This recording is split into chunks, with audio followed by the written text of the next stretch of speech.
There is something almost defiant about Herodium.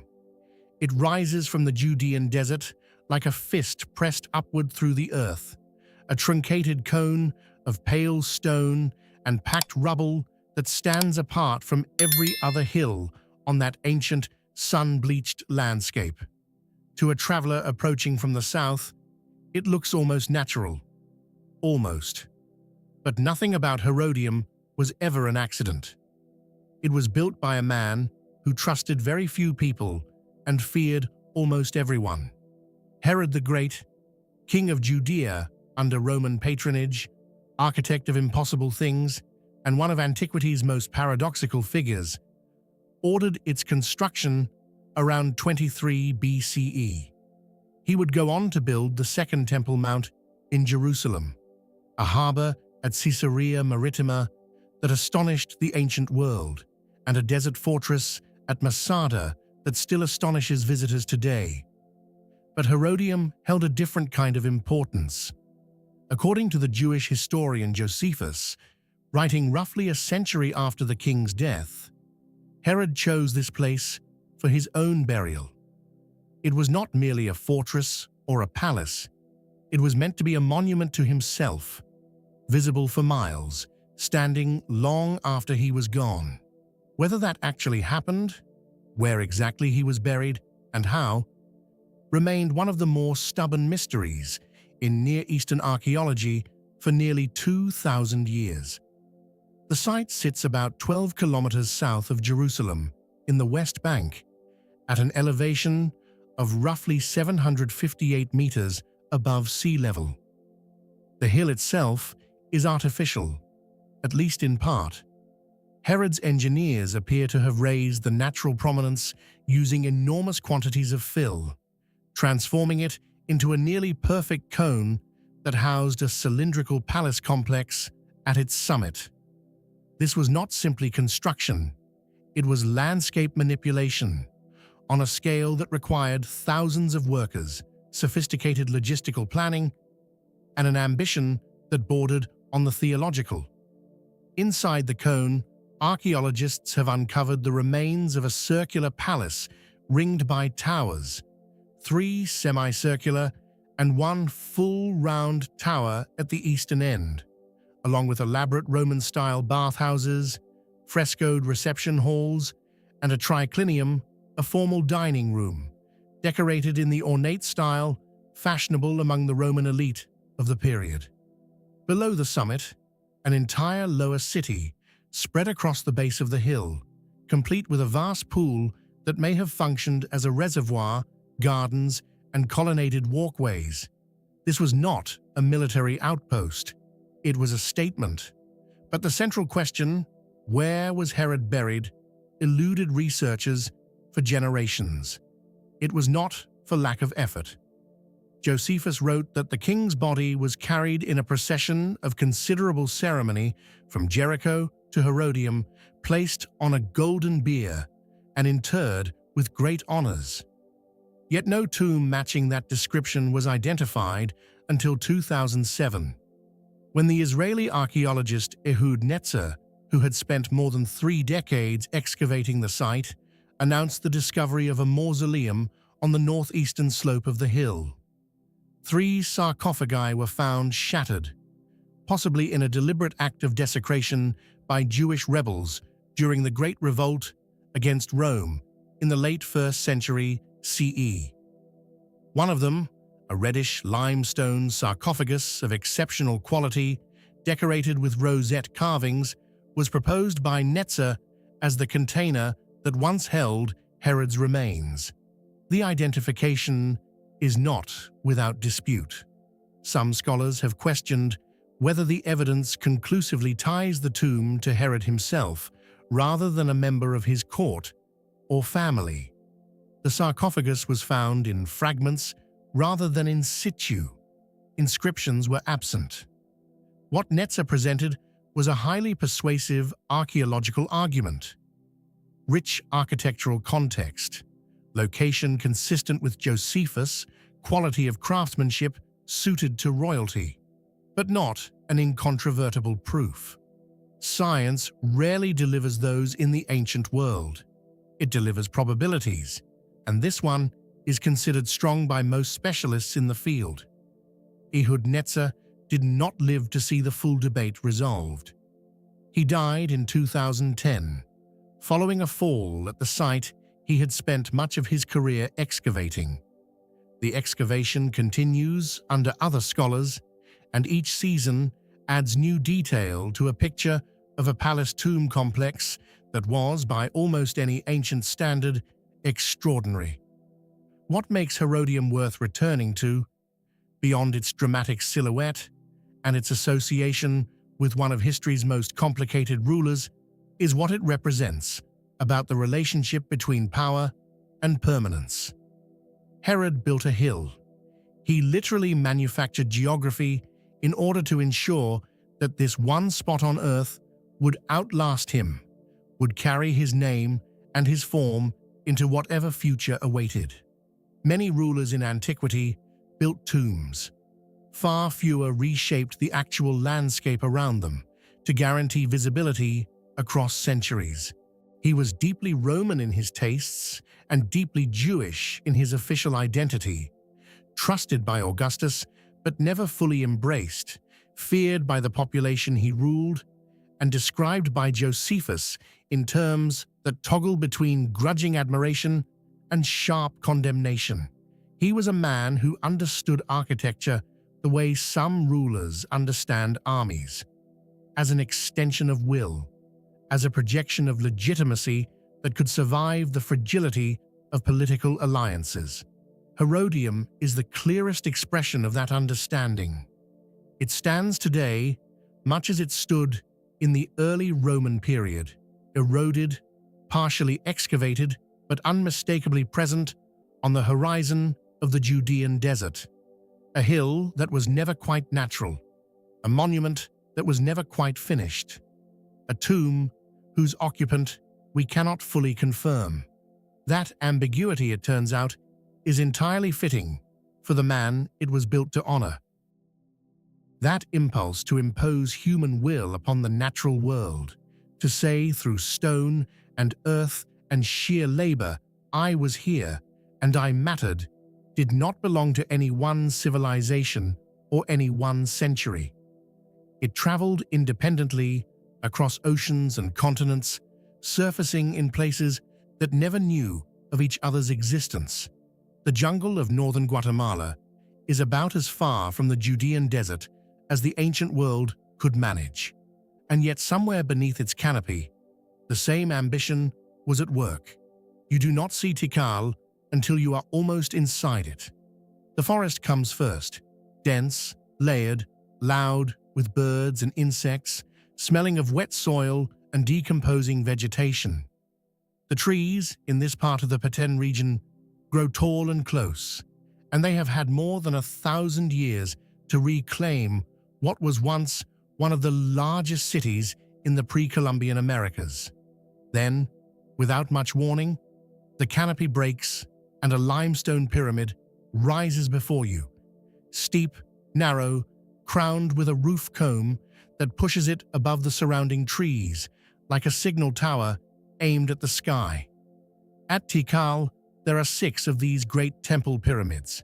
The tallest, known as Temple 4, reaches approximately 65 meters from its base to the top of its roof comb. When it was completed, sometime in the mid-8th century CE, it may well have been the tallest structure in the entire Western Hemisphere. The Maya had been building here for a very long time before that. The earliest evidence of occupation at Tikal dates to around 1000 BCE, though the site's development as a major urban center began in earnest during the late pre-classic period, roughly 300 BCE to 250 CE. By the height of the classic period, between approximately 200 and 900 CE, Tikal had grown into a metropolis. Estimates of its peak population vary considerably among researchers. Some place it as low as 60,000, others as high as 90,000 or more, depending on how far the surrounding agricultural and residential zones are factored into the count. The city covered an area of at least 65 square kilometers. Its core contained palaces, temples, administrative buildings, reservoirs, and plazas arranged according to cosmological principles that archaeologists are still working to fully decode. Tikal was not merely large, it was politically dominant. During the Classic period, the Maya world was organized as a series of competing city-states, each ruled by a divine king, the Ajor, whose authority was legitimized through lineage, ritual performance, and military success. Tikal was among the most powerful of these states, engaged in a centuries-long rivalry with Calakmul, a northern rival in what is now the Mexican state of Campeche. The conflict between them was not simply territorial.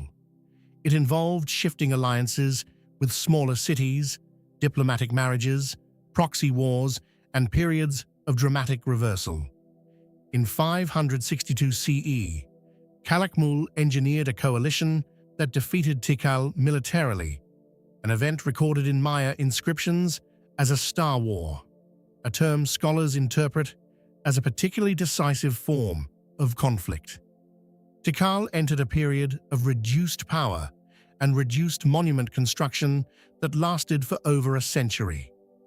Its recovery came under a ruler named Siaj Chan Kawil II, and more dramatically under his successors in the late 7th and early 8th centuries.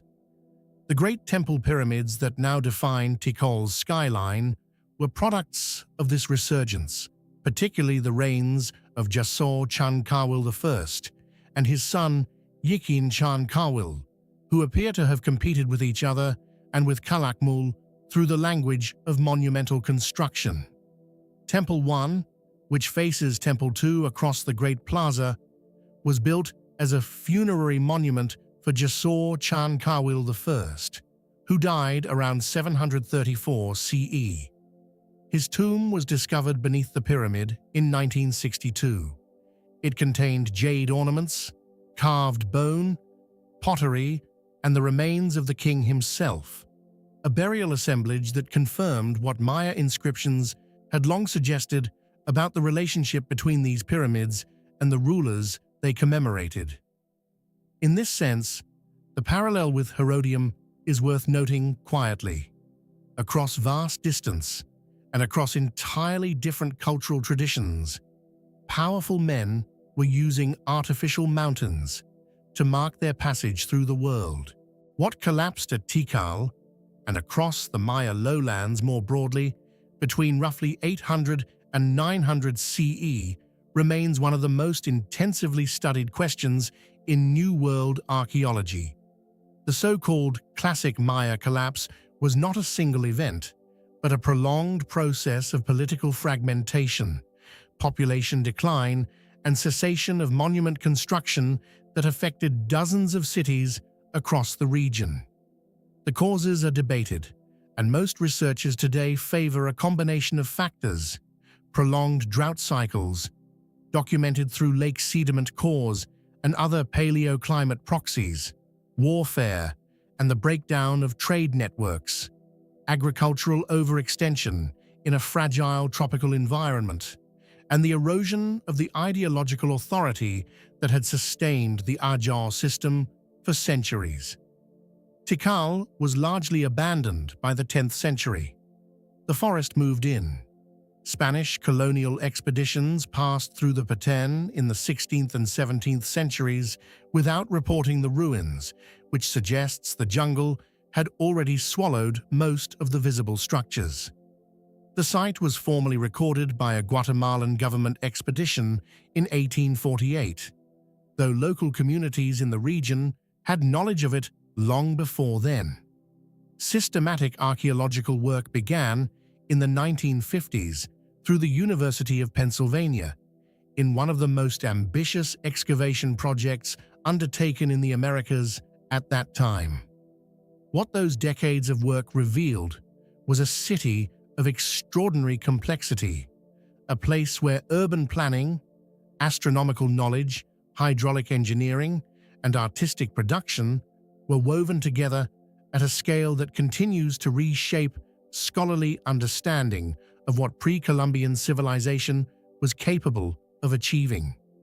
LiDAR surveys conducted in recent years have expanded the picture further still, revealing causeways, agricultural terraces, and residential clusters extending far beyond the previously mapped boundaries.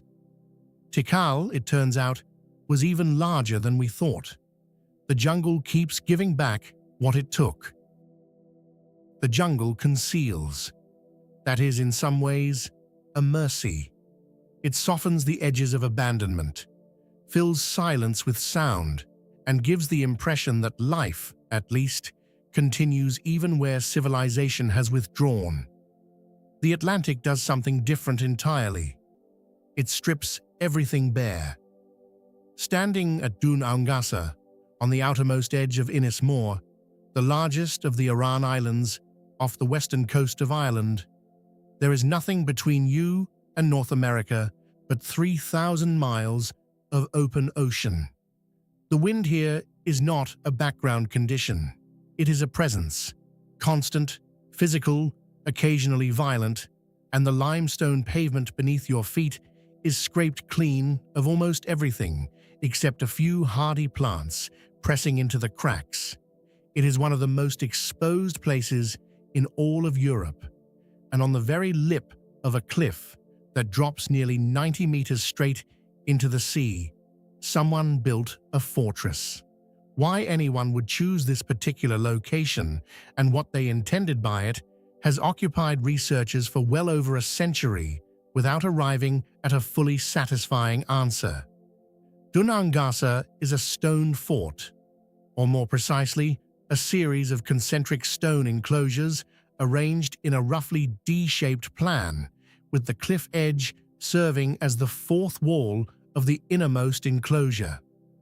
The innermost wall stands in places to a height of around 4 to 6 meters and a thickness of approximately 4 meters at its base. Beyond it lie two outer enclosures, each defined by their own dry stone walls of impressive construction.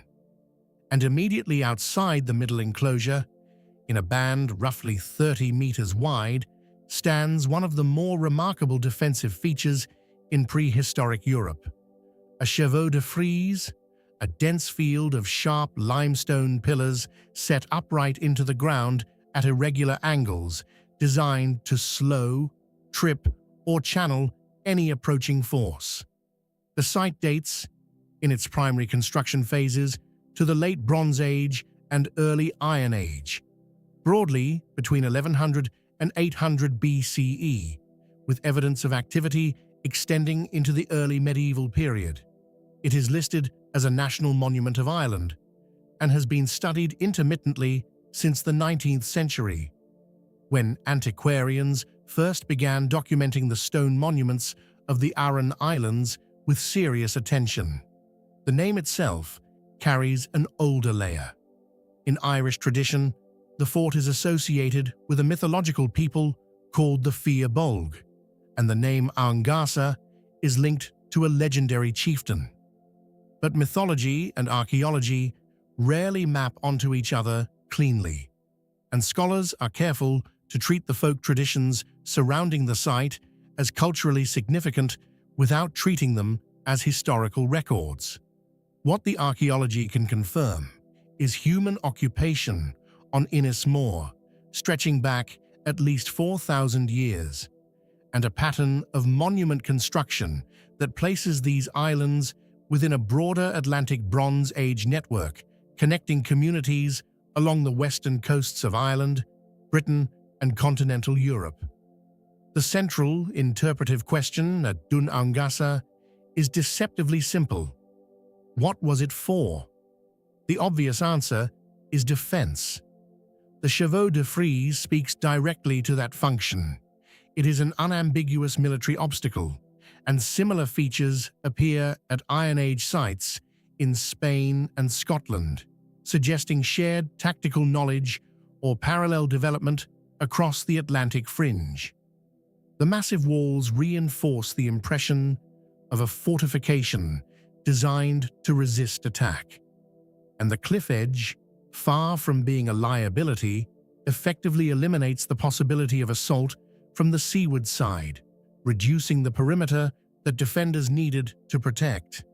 But some researchers have pushed back on a purely military interpretation, or at least complicated it.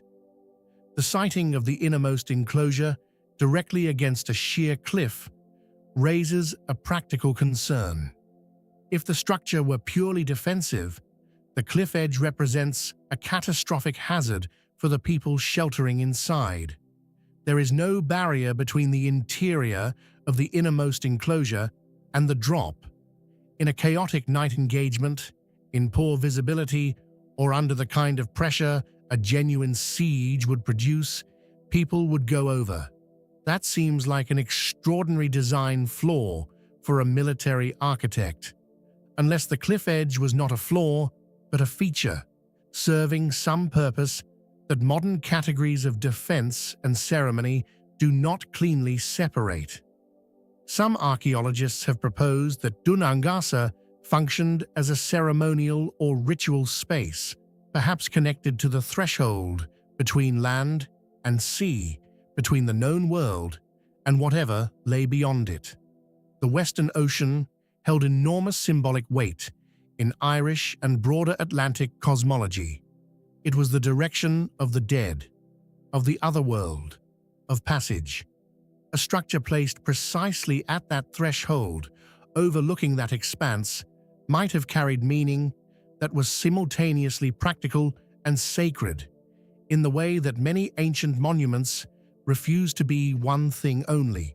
Others have suggested it served as a high-status, enclosed space for gatherings, feasting, or the display of social power. A place where elites demonstrated control over labor and landscape in a manner legible to the surrounding community.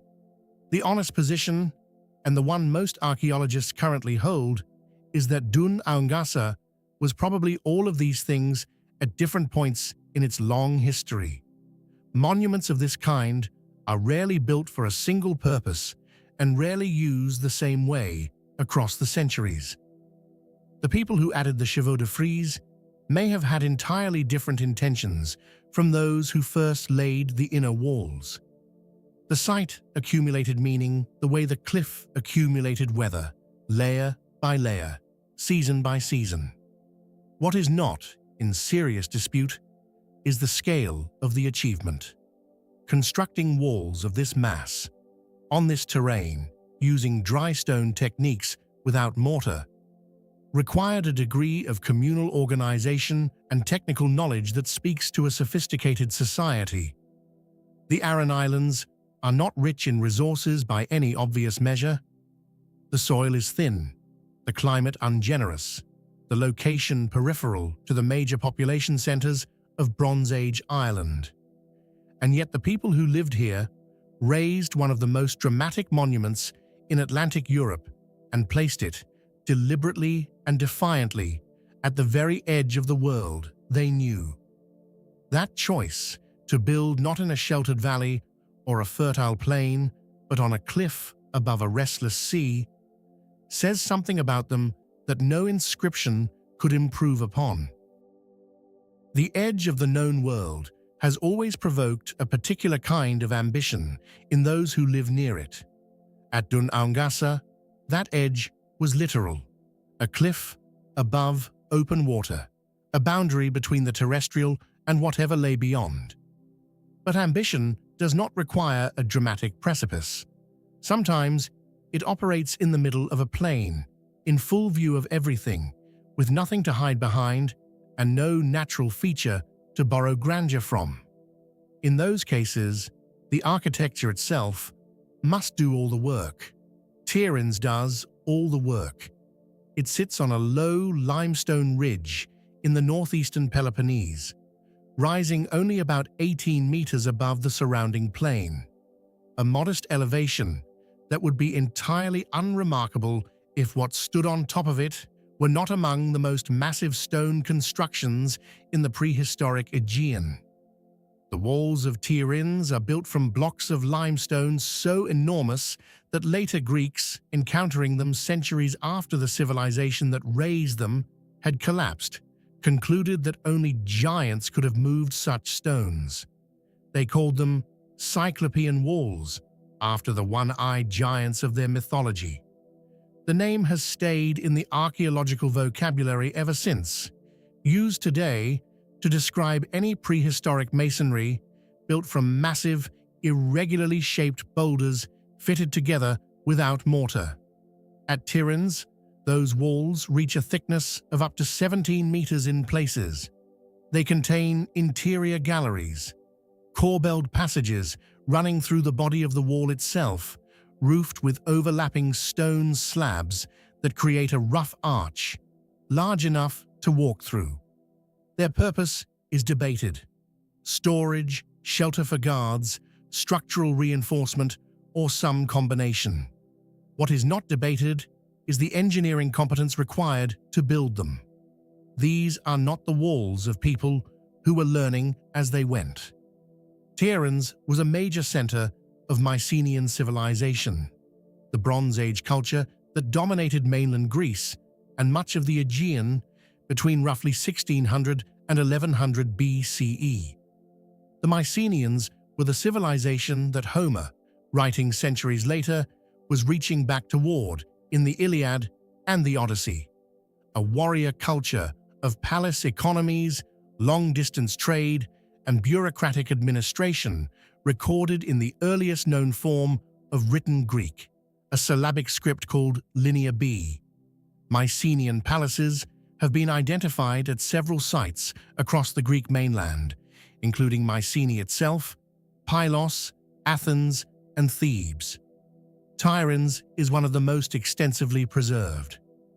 The palace complex at the summit of the ridge was organized around a megaron, a large rectangular hall with a central hearth and 4 columns supporting the roof, approached through a series of courtyards and propylaea, or formal gateways. This architectural form, the megaron, is considered by some scholars to be an ancestral prototype for the later Greek temple, though the relationship is not straightforward and remains a matter of discussion.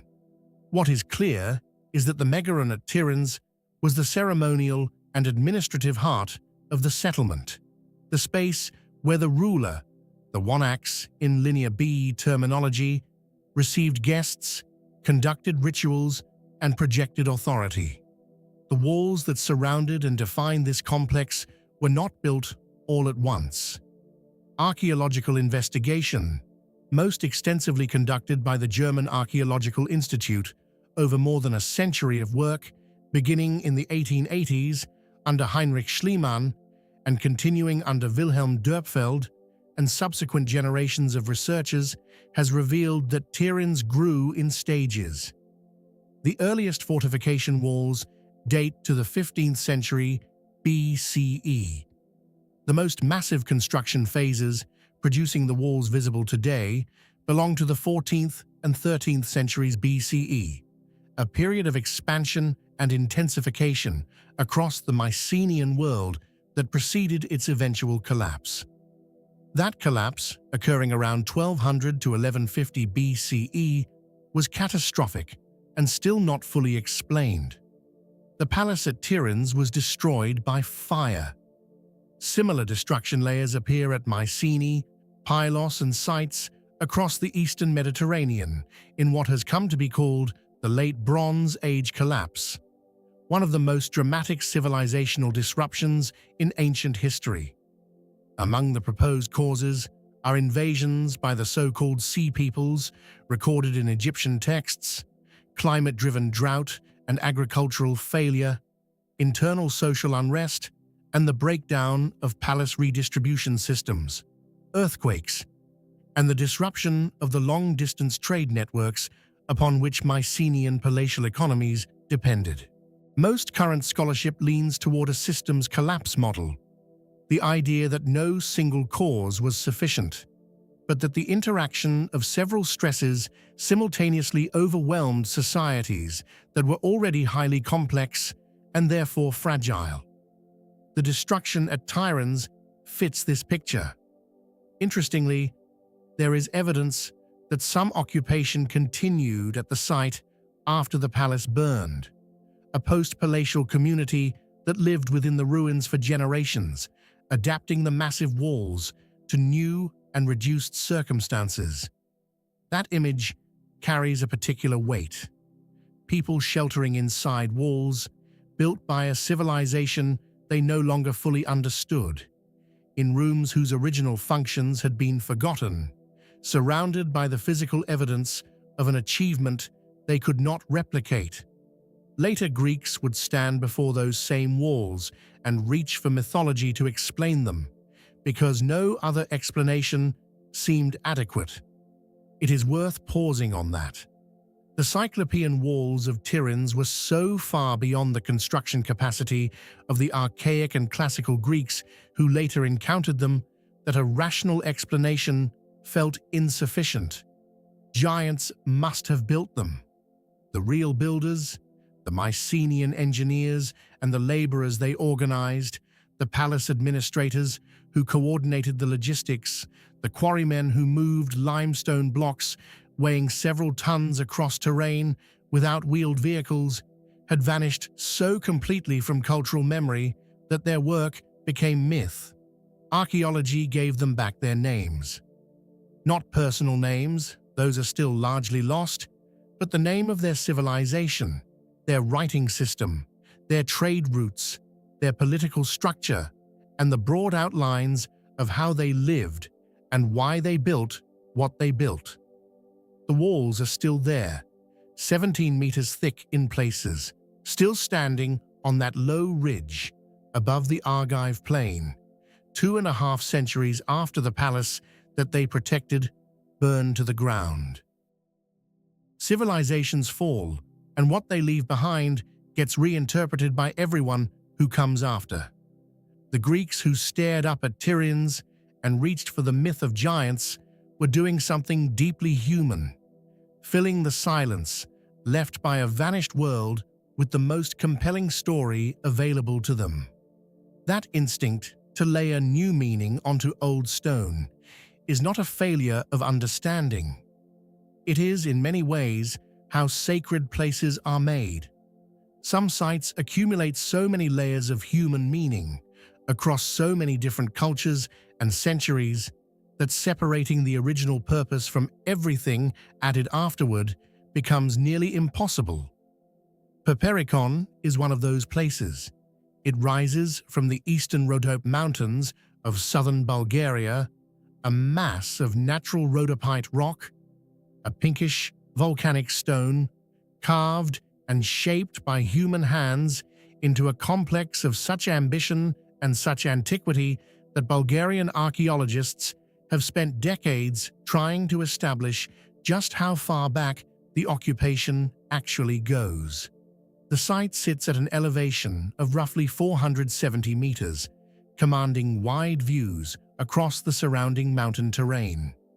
From a distance, the carved rock formations blend with the natural outcroppings in a way that can make the whole structure look geological. But move closer, and the geometry reveals itself. Staircases, altars, cisterns, walls, and streets cut directly into the living rock, an entire urban and sacred landscape that was not built on top of the earth, but carved out of it. The earliest evidence of human activity at Perperikon dates to approximately 5000 BCE, placing it firmly within the Chalcolithic period, the Copper Age, when communities across southeastern Europe were beginning to work metal and construct increasingly complex settlements. But the site's most significant phases belong to the Bronze Age and, more extensively, to the period spanning the early first millennium BCE through the early centuries of the Common Era, when it functioned as a major religious and political center for the Thracians, the ancient people who inhabited much of what is now Bulgaria, northern Greece, and northwestern Turkey before being absorbed into the Roman world. The Thracians are one of antiquity's more elusive civilizations. They left no comprehensive written literature of their own, and much of what ancient Greek and Roman authors recorded about them reflects the perspective of outsiders who viewed Thracian culture with a mixture of fascination and condescension. What archaeology has gradually established is a picture of a sophisticated culture with rich artistic traditions, complex religious practices centered on fire, wine, and ecstatic ritual, and a political organization capable of sustaining large and architecturally ambitious sites. Perperikon appears to have been among the most important of Thracian sacred sites, possibly the location of a famous oracle that ancient sources associate with the region. The Greek geographer Strabo and other classical writers mention an oracle in the Rhodope area dedicated to Dionysus, the god of wine, ecstasy, and transformation, whose cult had deep roots in Thracian religious tradition before being absorbed and reinterpreted by the Greeks. Some researchers have proposed that Perperikon's large rock-cut altar, positioned at the summit of the site and shaped to channel libations of wine across its surface, was directly connected to this oracular tradition.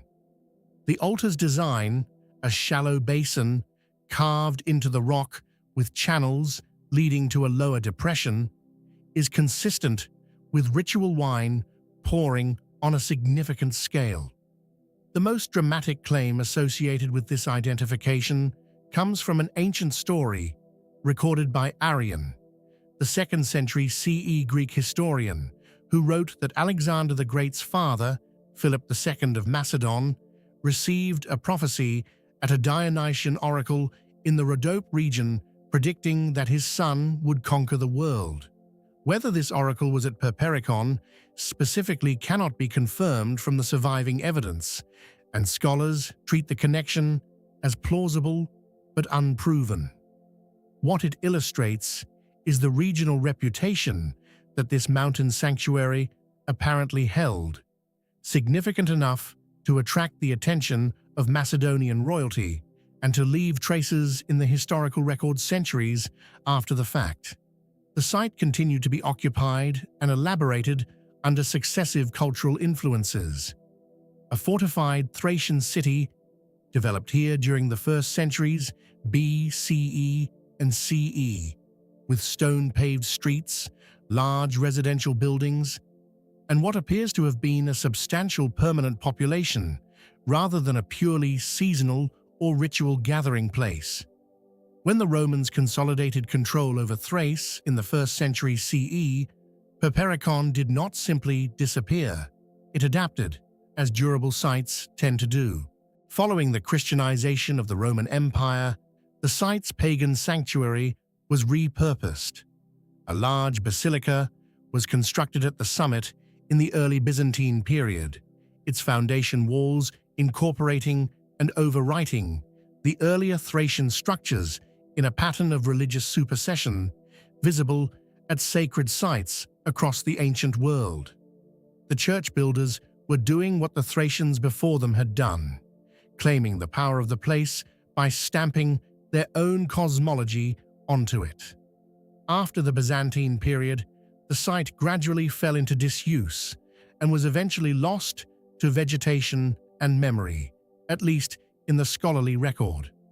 Serious archaeological investigation at Perperikon began only in the late 20th century, led by Bulgarian archaeologist Nikolai Ovcharov, whose excavations from the 1990s onward progressively revealed the scale of what lay beneath the surface. Those excavations are ongoing, and each season tends to refine and occasionally overturn earlier interpretations of specific structures. What makes Perperikon genuinely unusual, even within the company of remarkable ancient sites, is the physical relationship between the natural rock and the human intervention. Most ancient construction involves bringing material to a site, quarrying stone elsewhere, and transporting it. At Perperikon, the rock is the site. The builders worked with what was already there, sculpting the mountain rather than building upon it. Staircases descend into the natural rock face. Rooms are hollowed from solid stone. The altar is the mountain's own surface, shaped to serve a ritual purpose. There is something philosophically interesting about that approach, a civilization that chose to reveal the sacred rather than construct it, to find the temple inside the earth rather than erect it above the ground. Whether or not the Thracians thought about it in precisely those terms is unknowable, but the choice they made is visible in every carved step and every smoothed basin on that pink volcanic hillside in the Rhodopes. The mountain was always there. They simply decided it had something to say. The instinct to find the sacred inside the earth, rather than above it, runs deeper in human history than any single civilization can claim. At Perperikon, Thracian hands shaped a mountain into a place of ritual. But thousands of years earlier, and thousands of miles to the west, other hands were doing something remarkably similar, not carving altars into volcanic rock, but cutting doorways into soft stone hillsides, hollowing out chambers in the dark, and placing their dead inside them with a care that tells us, across an enormous distance of time, that whatever waited beyond death was taken very seriously indeed.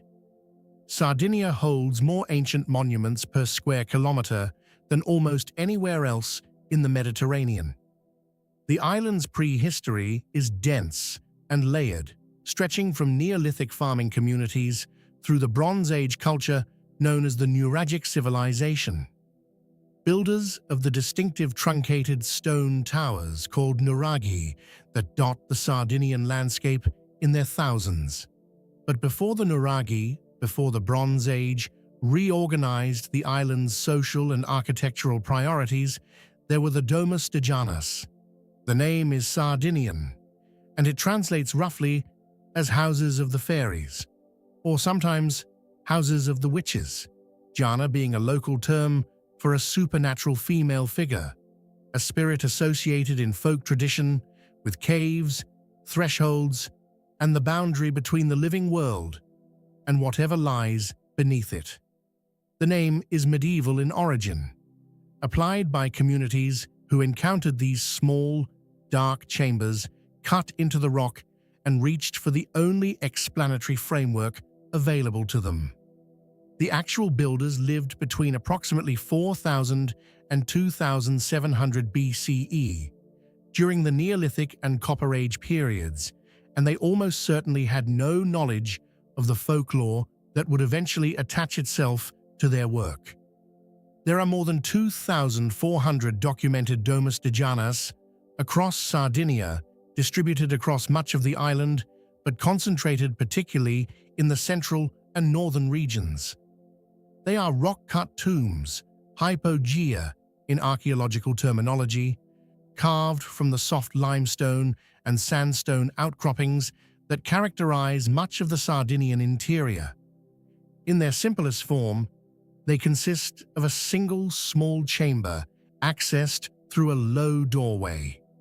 In their most elaborate form, they expand into multi-room complexes with several interconnected chambers, carved architectural details that imitate the features of actual built structures, and decorative elements applied to the interior walls. That last point deserves careful attention. Some Domus de Janas are not merely functional containers for the dead. They are decorated spaces, and the decoration reveals something about the beliefs of the people who made them.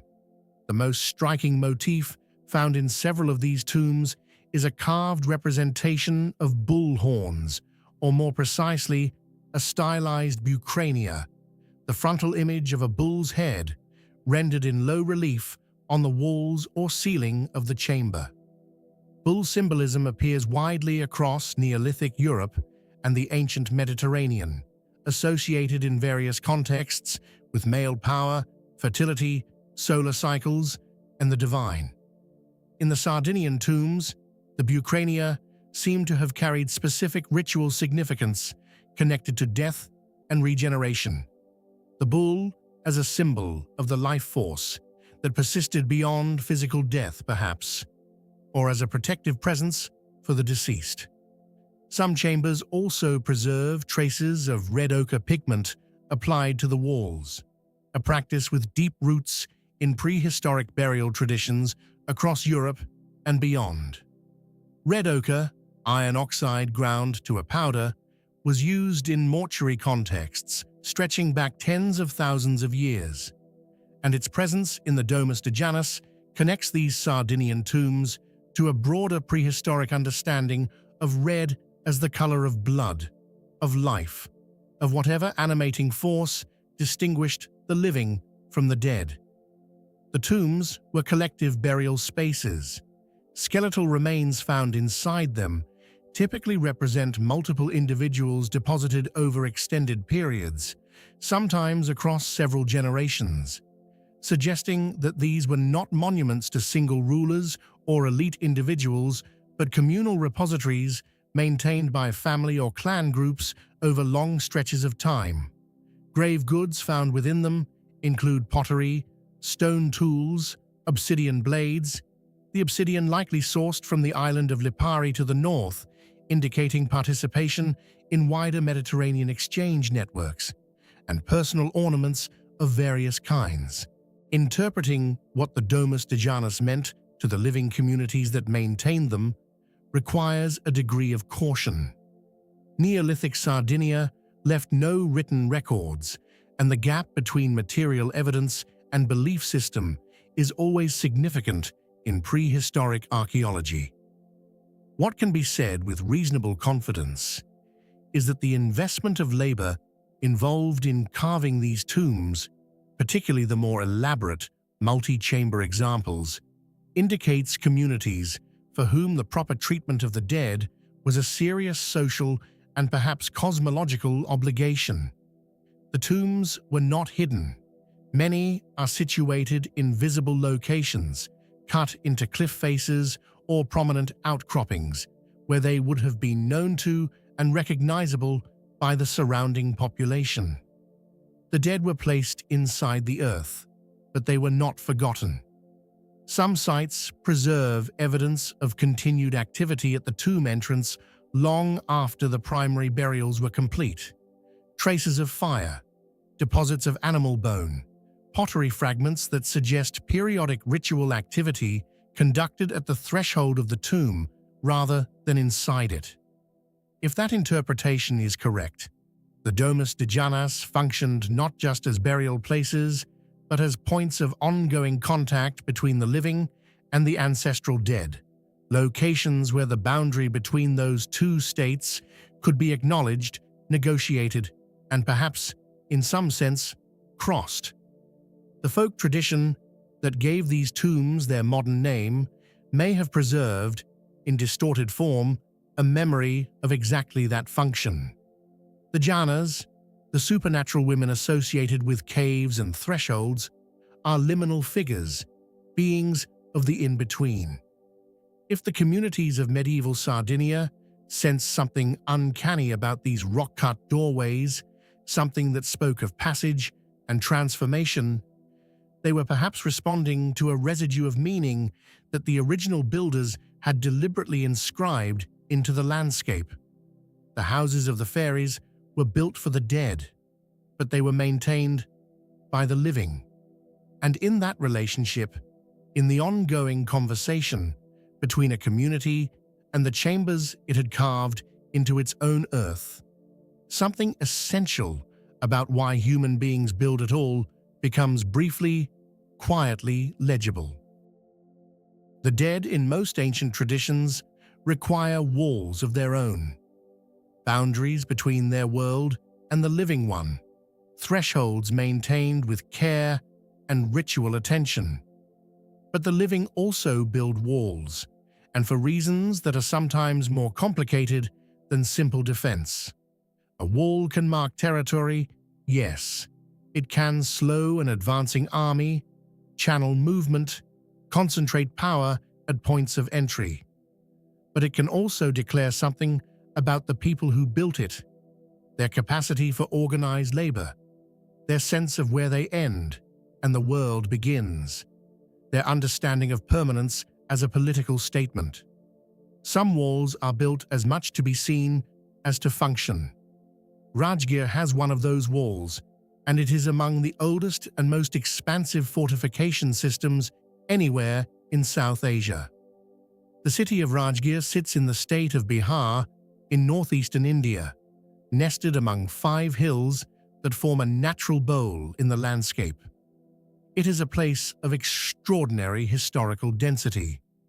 In the 6th and 5th centuries BCE, it served as the capital of the Magadha kingdom, one of the 16 major states, the Mahajanapadas, that ancient Indian texts describe as dominating the subcontinent during that period.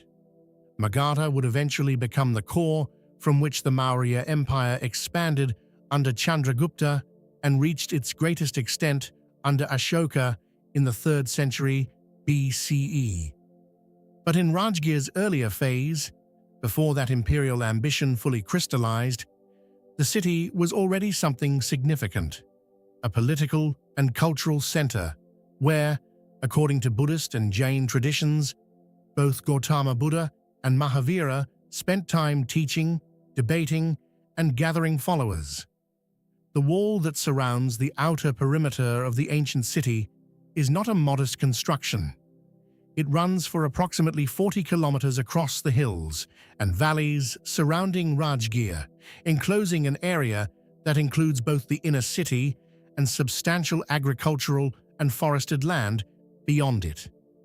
The technique used to build it, massive, rough-hewn stone blocks fitted together without mortar in a manner strikingly similar to Mycenaean construction, has led archaeologists to apply the same terminology used in the Mediterranean context.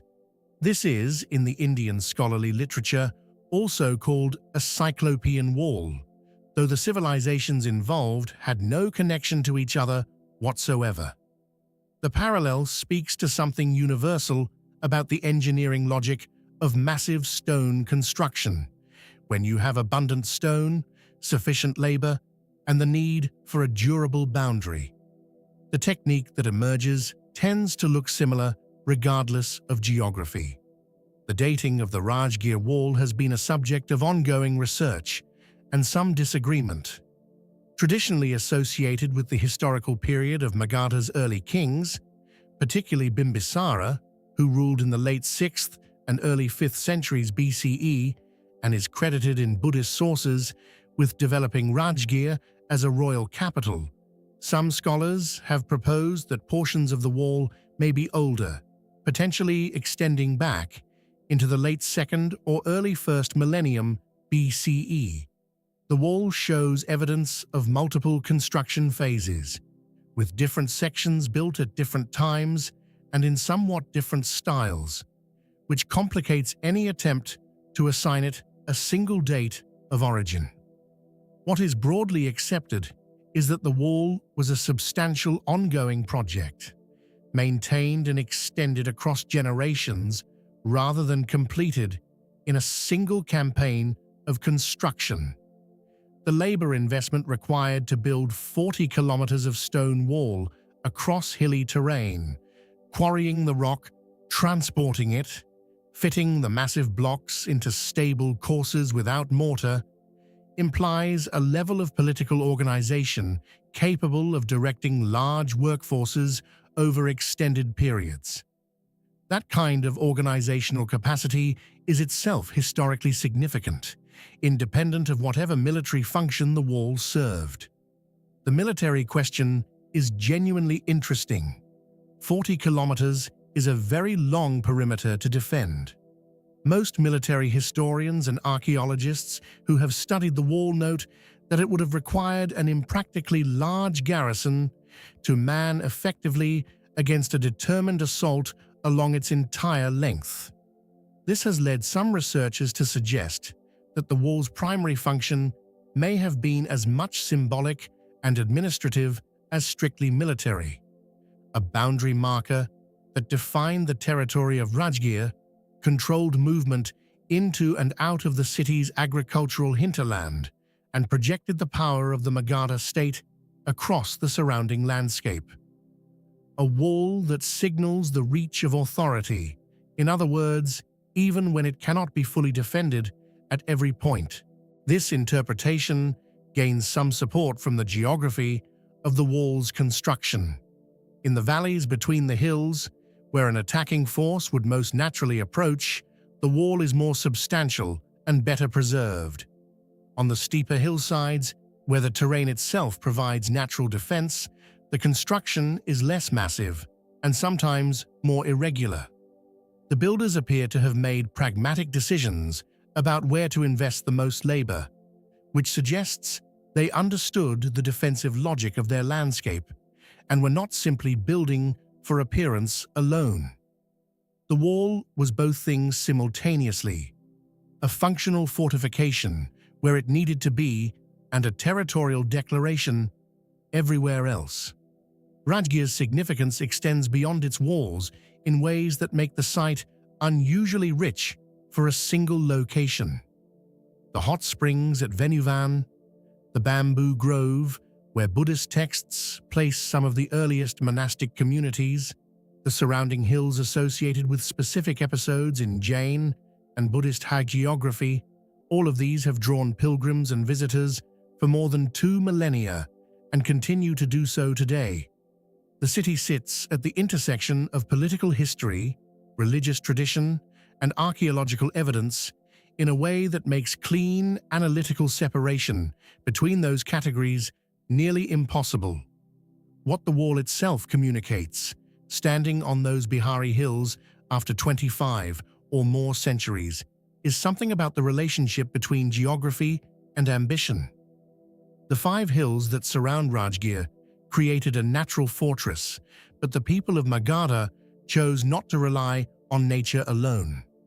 They reinforced what the landscape offered, extended it across the valleys, and connected the hilltops into a single system that declared, in the most durable material available to them, that this place was bounded, governed, and worth defending. That declaration has outlasted the kingdom that made it by more than 2,000 years.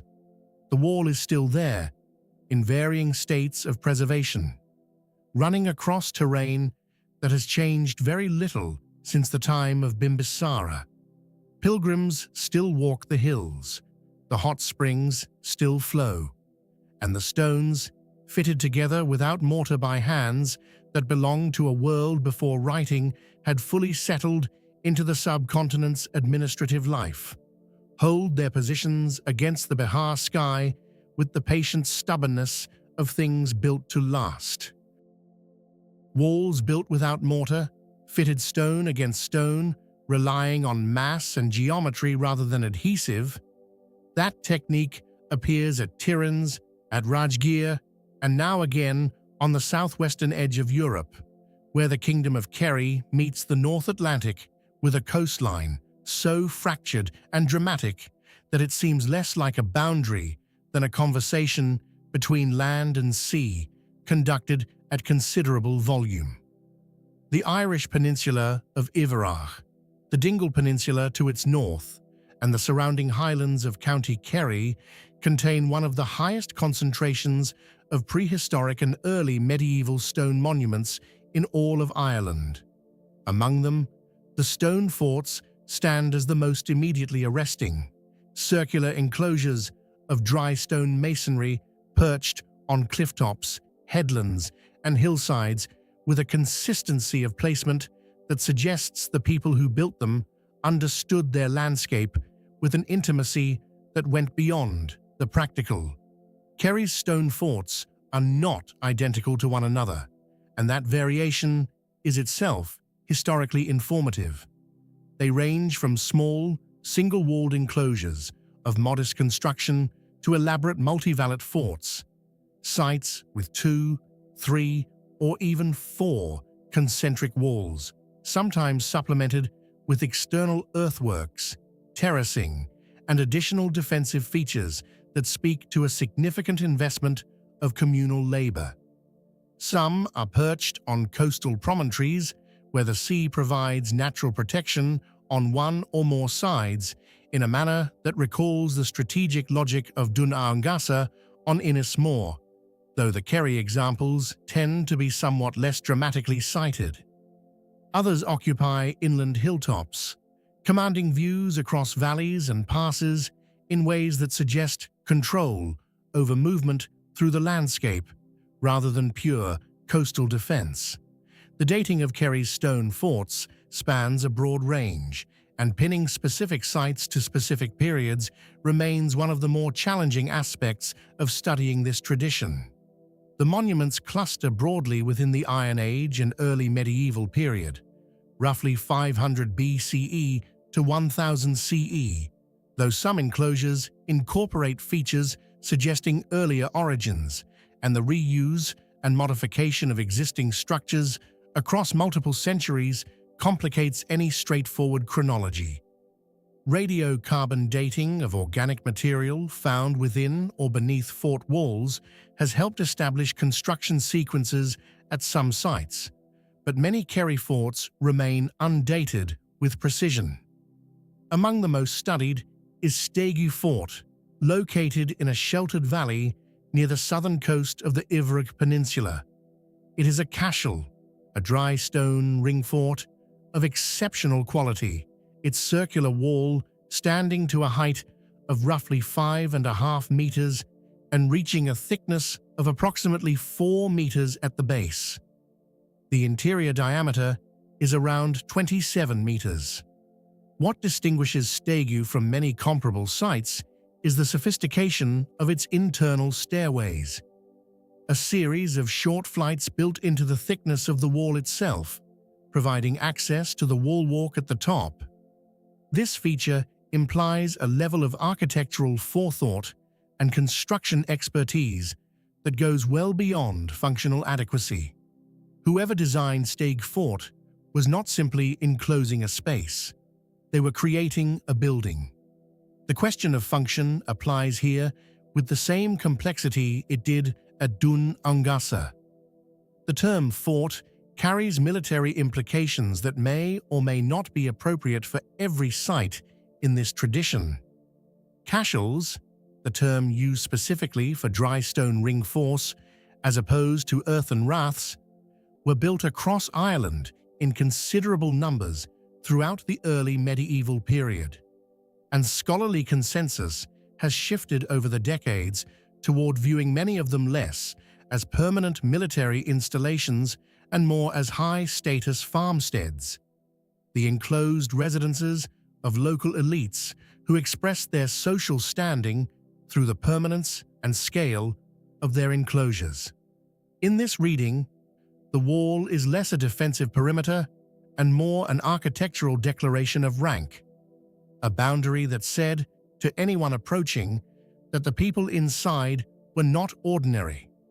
That interpretation works well for many smaller cashels. It becomes somewhat harder to apply to the more elaborate multi-valet examples, where the investment in additional outer walls, the carefully managed sight lines, and in some cases, the chevaux de frise obstacles between enclosures suggest that actual defense was very much in the minds of the builders. The tension between these two interpretive frameworks, defensive military installation versus high-status, enclosed settlement, is not always resolvable at individual sites, and is perhaps best understood as a false binary in the first place. Elite residences in the periods of genuine political instability needed to be defensible. The two functions were not mutually exclusive, and the architecture of Kerry's more elaborate forts seems designed to serve both simultaneously. The landscape context of these forts matters as much as the structures themselves. Kerry in the Iron Age and early medieval period was not empty or peripheral. It sat within networks of local political authority ecclesiastical organization, and long-distance maritime contact that connected the southwest of Ireland to Britain, Brittany, and the broader Atlantic world.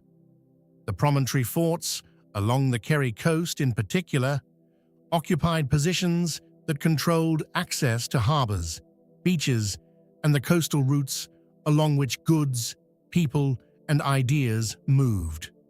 A fort, commanding a sheltered bay, was not just a residence or a refuge. It was a toll gate, a checkpoint, a place where the authority of whoever held it could be exercised over the traffic of an entire stretch of coastline. Some Kerry forts are also associated with early Christian ecclesiastical sites, raising the possibility that in the post-Roman period, existing prehistoric or early medieval enclosures were adapted for monastic use, a pattern visible at sites across Ireland, where the boundary between secular and sacred space was frequently permeable, and the reuse of older structures for new religious purposes was entirely routine. What Kerry's stone forts share, across their considerable variation in size, date, and probable function, is a relationship to the landscape that feels deeply considered. These are not structures placed at random. They sit where they sit because someone looked at the terrain carefully and chose, with apparent deliberateness, the position that best served whatever purpose the enclosure was meant to fulfill, whether that purpose was military, social, economic, or sacred, or some combination of all four that the modern analytical vocabulary can only approximate. The stone holds. The walls of Stegi and the other Kerry forts have weathered 15 centuries or more of Atlantic rain and wind with a composure that the dry stone builders of the Aran Islands would have recognized immediately. Fitting stone to stone, without mortar, trusting the weight and geometry of the thing itself, it is a technique that forgives almost nothing in construction, and in return asks almost nothing of time. There is a particular kind of ruin that the sea makes, not the gradual subsidence of a structure into its own foundations, not the slow encroachment of vegetation filling rooms and corridors with patient green weight, but something more active and more final, the undermining of shorelines, the swallowing of streets, the quiet erasure of lower courses of masonry by tidal action across centuries. The sea does not preserve, it edits, and what it leaves behind at a place like Tharros, on the western coast of Sardinia, is a city caught in the process of disappearing, enough remaining to read the outline of what it was, not quite enough to feel certain you have understood it completely. Tharros occupies a narrow peninsula called Capo San Marco, projecting southward into the Gulf of Oristano on Sardinia's western coast. The position was chosen with the geographic intelligence characteristic of Phoenician settlement across the Mediterranean, a sheltered anchorage on the eastern side of the peninsula, exposure to prevailing winds that could be managed by experienced sailors, elevated ground for observation and defense, and proximity to agricultural land on the mainland behind it.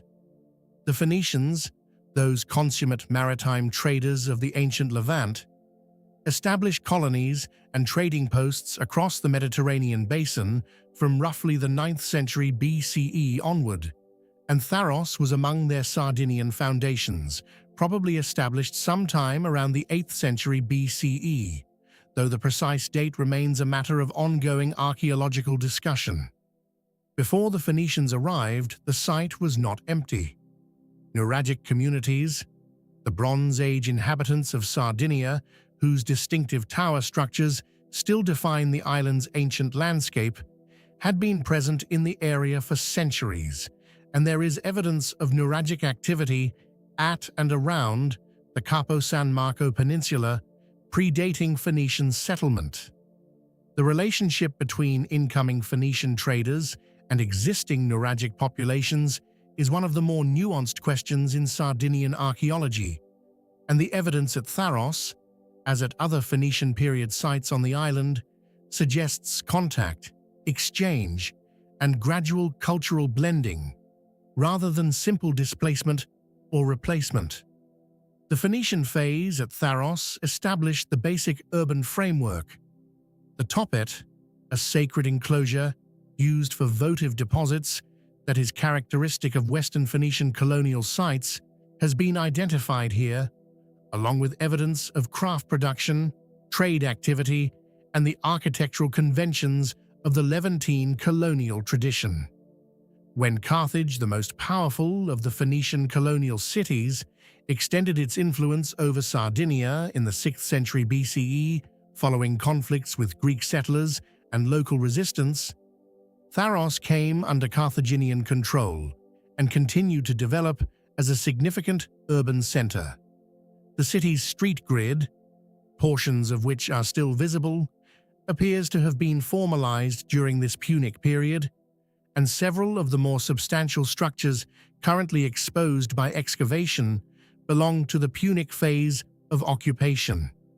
Rome took Sardinia from Carthage in 238 BCE, following the First Punic War, and Tharros continued under Roman administration with a degree of continuity that speaks to the city's economic importance.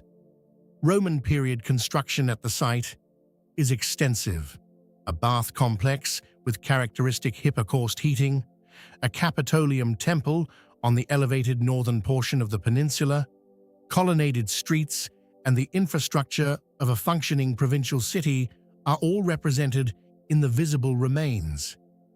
The Romans did not erase the Punic city, but built upon and alongside it, adapting existing urban fabric to new administrative and cultural requirements in the pragmatic manner typical of Roman provincial development. The site's excavation history is long and, by modern standards, somewhat uneven. Tharros attracted antiquarian attention from the 18th century onward, and much of the early investigation focused on the retrieval of portable objects, jewelry, amulets, ceramic vessels, and inscribed material, rather than the systematic recording of architectural context that modern archaeology requires.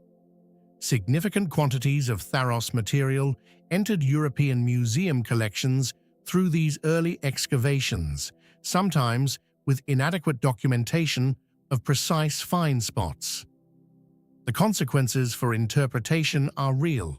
Objects divorced from their stratigraphic context lose much of the information they could otherwise provide about chronology, function, and social meaning.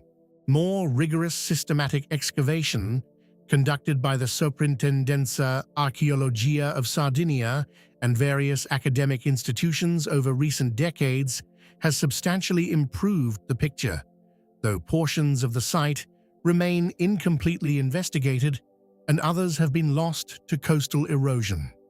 The sea's ongoing editorial work. The rate of erosion along the Capo San Marco Peninsula is a genuine concern for preservation, and some structures visible in 19th century photographs have since disappeared into the Gulf of Oristano. What survives is nonetheless remarkable in its legibility. Walking through Tharros, which is possible, the site being open to visitors, it is not difficult to read the urban logic of the place. The main street runs roughly north to south along the spine of the peninsula. Buildings of varying scale line it on both sides, their lower courses preserved in the pale local stone. The bath complex retains enough of its plan to understand how it functioned. The view from the elevated northern area, where the Capitolium once stood, takes in the Gulf on one side and the sheltered harbor anchorage on the other, the same view that Phoenician sailors, Punic administrators, and Roman officials would have had from approximately the same spot across more than 1,000 years of continuous occupation. That continuity is perhaps Tharros's most significant characteristic. It was not a city that rose and fell within a single cultural moment. It was occupied, adapted, and maintained across the Nuragic, Phoenician, Punic, and Roman periods, a span of more than a millennium of sustained urban life, and it was not abandoned until the early medieval period, when repeated Arab raids in the 9th century CE apparently rendered the coastal position untenable, and the population relocated inland to what would become the city of Oristano. The sea that made Tharros prosperous eventually made it vulnerable. The same sheltered anchorage that had drawn Phoenician traders became a liability when the nature of maritime traffic changed from commerce to raid. The city did not fall to a single catastrophic assault. It was gradually given up, the population drifting inland over a period of years or decades, leaving behind the streets and walls and bathhouses and temples to the slow work of wind and tide. What the sea has taken, it has taken permanently. What remains stands in the Mediterranean light with a quality of exposure, open to sky and salt air, bleached and worn. That feels entirely appropriate for a city that spent 1,000 years facing the water. The sea reclaims what it chooses, and human memory fills the rest with legend. At Tharros, the water worked slowly, stone by stone, across centuries of patient erosion. But there are places where the forgetting happened differently, not through physical destruction, but through the simple passage of so much time that the builders themselves became unimaginable to those who came after. The North Caucasus holds thousands of such places, scattered across a mountain landscape of extraordinary ruggedness, and the people who encountered them in later centuries could not conceive of how ordinary human hands had made them. So they invented explanations. The dolmens of the Western Caucasus, they said, were built by giants for the use of dwarves, or they were houses of the dead, erected by a forgotten race, or they were the work of forces that had nothing to do with human ambition at all. The reality, as archaeology has gradually established, is simultaneously more mundane and more astonishing than any of those explanations.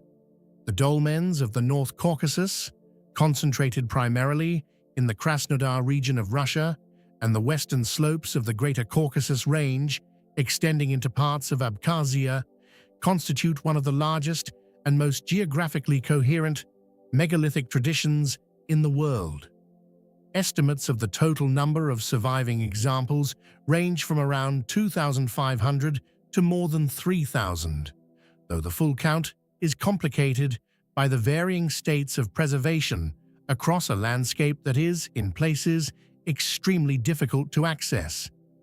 They were built during the Bronze Age, with the primary construction period falling broadly between 3,500 and 1400 BCE, a time frame that makes the Caucasian dolmen tradition roughly contemporary with the megalithic monuments of Atlantic Europe, the early phases of Stonehenge, and the pyramid building period in Egypt, though none of these traditions had any known contact with one another. The most characteristic form of the Caucasian dolmen is the slab-type construction, 4 upright stone slabs forming the walls, a 5th large slab laid horizontally across the top as a roof, and a facade slab pierced by a round or occasionally oval porthole opening. This porthole, typically ranging from about 30 to 40 centimeters in diameter, is one of the most distinctive features of the tradition.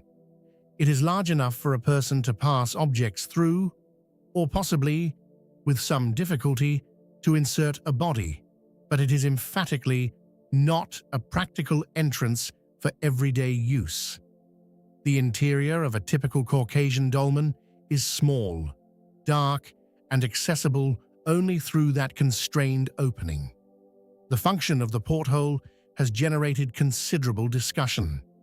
The dominant interpretation, supported by the presence of human skeletal remains and grave goods within and around many dolmens, is that these were collective burial chambers, tombs used over extended periods, with the porthole permitting the introduction of additional bodies or offerings as successive interments were made. This interpretation aligns Caucasian dolmens with the collective burial tradition visible at Domus de Janas in Sardinia and megalithic passage tombs across Atlantic Europe, suggesting that the impulse toward communal, multi-generational burial in architecturally significant stone chambers was a broadly shared feature of Bronze Age societies across a vast geographic range, even in the absence of direct cultural contact.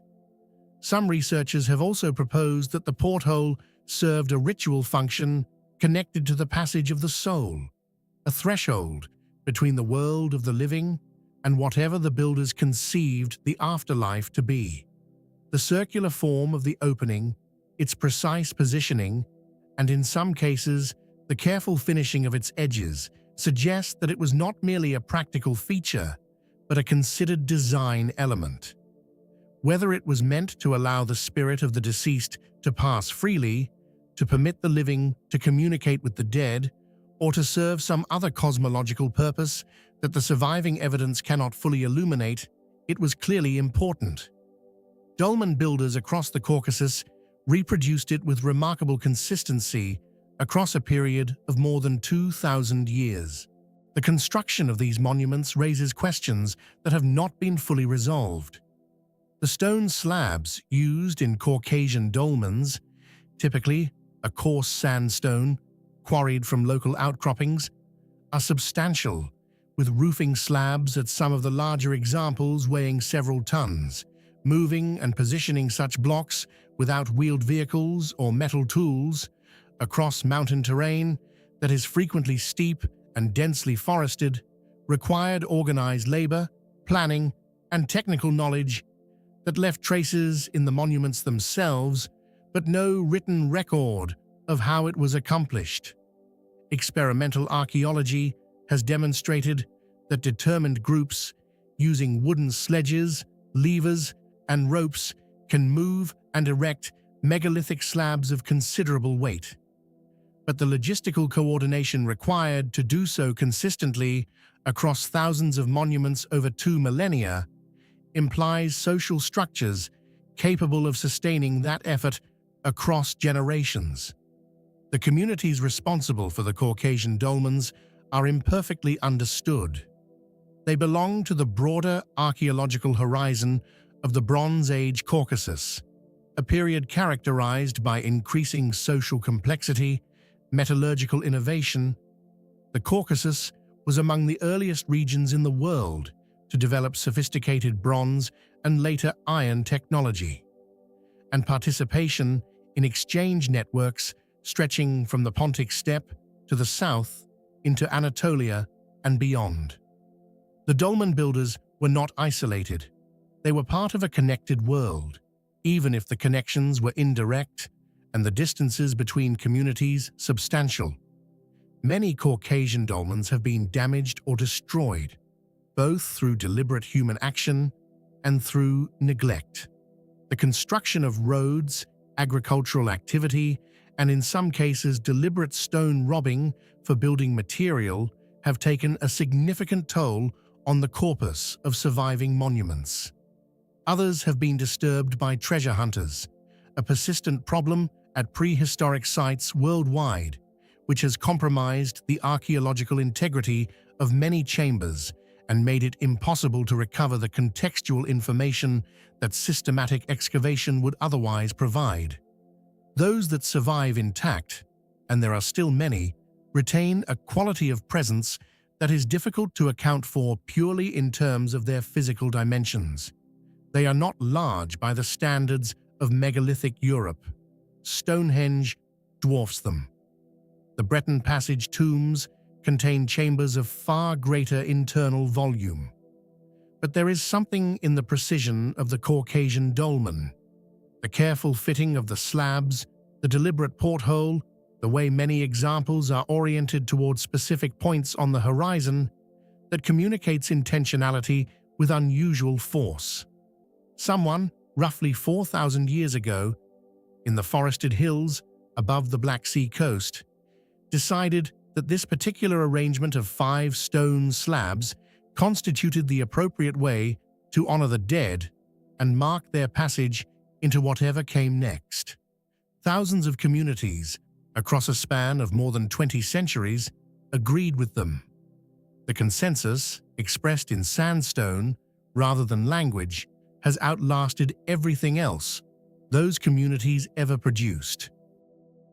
Stone fitted to stone, porthole carved with care, the dead placed inside with offerings and intention. The Caucasian dolmen builders were working within a tradition that valued the permanence of the burial chamber above almost everything else. Their cities, if they had them in any recognizable sense, have not survived. Their administrative systems, their markets, their philosophical schools, none of it left a physical trace comparable to the tombs. That asymmetry is common in the ancient world. What survives is often what was built to last, and what was built to last was frequently built for the dead. But occasionally, an entire living city survives with enough coherence that you can walk its streets, read its grid, and understand with unusual clarity how its inhabitants organized their daily existence. Priene is one of those cities, and it is among the finest examples of ancient urban planning anywhere in the Mediterranean world.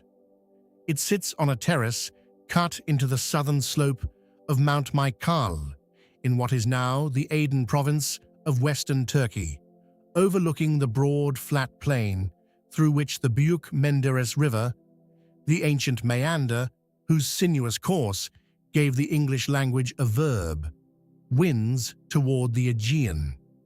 The view from the upper portions of the site, where the temple of Athena Polias occupies its elevated platform, takes in a landscape that has changed considerably since antiquity. The harbor that once made Priene commercially significant has long since silted up, the coastline retreating westward over 2 millennia of alluvial deposition, leaving the city stranded several kilometers from water it once overlooked directly. This geographical shift was already underway in antiquity and contributed to Priene's gradual economic decline in the Roman period.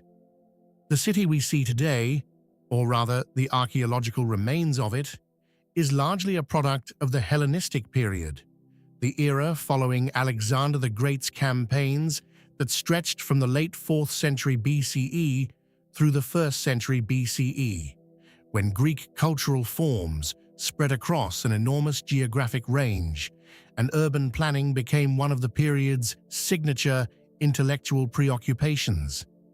Priene was refounded at its current location sometime around 350 BCE, having been relocated from an earlier site whose precise location remains uncertain. The refoundation was an opportunity to build a city essentially from scratch, and the planners seized it with evident enthusiasm. The street grid of Priene is Hippodamian, named for Hippodamus of Miletus, the 5th century BCE theorist credited in ancient sources with systematizing the principle of orthogonal urban planning. Though the technique predates him, and his actual intellectual contribution is debated among historians of ancient urbanism. Regardless of attribution, the principle is clear. Streets run at right angles to one another, dividing the city into regular rectangular blocks or insulae, within which buildings are arranged according to consistent orientations. At Priene, the east-west streets follow the natural contours of the hillside terrace, while the north-south streets run perpendicular to the slope, which means they climb steeply, functioning almost as staircases in the more elevated portions of the city. The result is a grid that is geometrically regular in plan, but experientially varied. The experience of moving through it, shaped constantly by the underlying topography that the grid overlays without fully subduing. The public buildings of Priene are distributed through this grid with an intentionality that reflects Hellenistic ideas about the proper organization of civic life. The agora, the central public space for commerce, assembly, and social interaction, occupies a roughly central position in the lower city, flanked by stoas, the long colonnaded porticos that provided covered public space and housed commercial activity. The Bouleuterion, or council house, where the city's governing council met, is one of the best preserved examples of that building type in the Greek world, a small, roofed assembly hall with tiered seating for several hundred members, arranged around a central speaking area. Its intimacy is striking. This was not a space designed for mass spectacle, but for the practical conduct of civic business by a community of citizens who knew one another. The theatre, carved into the hillside in the characteristic Greek fashion that uses the natural slope to support the caviar of seating, is similarly well preserved, its lower rows of stone seats intact, and its stage building sufficiently understood from remains to allow reasonable reconstruction on paper. A sacred stoa, a gymnasium complex for the physical and intellectual education of young male citizens, a stadium for athletic competition. Priene contained the full apparatus of Hellenistic civic life in a space compact enough that all of it was within comfortable walking distance of everything else. The Temple of Athena Polias deserves particular attention, not only for its architectural quality, but for its historical associations. According to ancient sources, Alexander the Great visited Priene during his campaign along the Aegean coast in 334 BCE and contributed funds toward the completion of the temple, which was apparently still under construction at the time. An inscription recording his dedication was found during excavation and is now in the British Museum. Whether Alexander's contribution was primarily religious, diplomatic, or an exercise in political image-making is open to interpretation, probably some combination of all three. But the association connects Priene to one of antiquity's most consequential historical moments and gives the temple a biographical specificity unusual for ancient religious architecture. The excavation of Priene has a distinguished history. The site was investigated by the British architect and archaeologist Richard Poullin on behalf of the Society of Dilettanti in the 1860s, producing one of the earliest systematic publications of a Greek urban site. German excavations conducted by the Berlin Museums between 1895 and 1899 under Carl Heumann and Theodor Wiegand established the stratigraphic framework and architectural record that subsequent scholarship has built upon. More recent work, including ongoing Turkish and German collaborative investigations, has refined and in places substantially revised earlier interpretations, particularly regarding the city's pre-Hellenistic phases and the precise chronology of its major public buildings. What Priene offers that few ancient sites can match is a sense of the whole. The grid, the public buildings, the residential neighborhoods with their house plans still legible in the surviving foundation walls, all of it adds up to something approaching a complete picture of how a medium-sized Greek city of the Hellenistic period was conceived, organized, and lived in. Not the grandest city of its era, not the most powerful, not the most famous, but perhaps, precisely because of that ordinariness, the most instructive. It is a city scaled to human life rather than imperial ambition. And in that modesty, it preserves something that the great capitals of the ancient world, buried under their own accumulated grandeur, cannot always provide. The sense of a community that was simply, earnestly, trying to build a good place to live. A good place to live is always shaped by the landscape that surrounds it, by the water sources, the agricultural potential, the shelter offered by terrain, and the cosmological significance that a community projects onto the hills, rivers, and stones of its particular corner of the earth. At Priene, the planners imposed a geometric order onto a hillside, bending nature to the logic of the grid. But there are older ways of inhabiting a landscape, ways that work with the contours of the earth rather than against them, that read the mountains and the valleys as participants in human life, rather than as raw material to be organized. In the high valleys of northwestern Argentina, where the Andes descend through a series of ecological transitions from the arid Puna highlands toward the subtropical lowlands, the people who settled the valley of Tafí chose a different approach entirely. They did not impose order on the landscape. They marked it. The Valley de Tafí sits at an elevation of roughly 2,000 meters in the province of Tucumán, enclosed by mountain ridges that give it a quality of contained remoteness even today, when a paved road connects it to the provincial capital. The valley floor is broad and relatively fertile by Andean standards, watered by rivers descending from the surrounding peaks and capable of supporting agriculture and pastoralism at the scale required by a substantial permanent population. It has been inhabited for a very long time.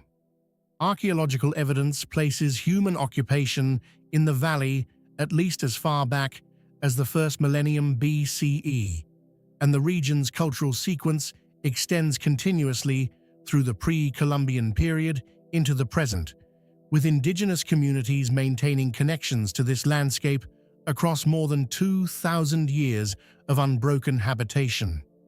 The menhirs, standing stones erected upright in the ground.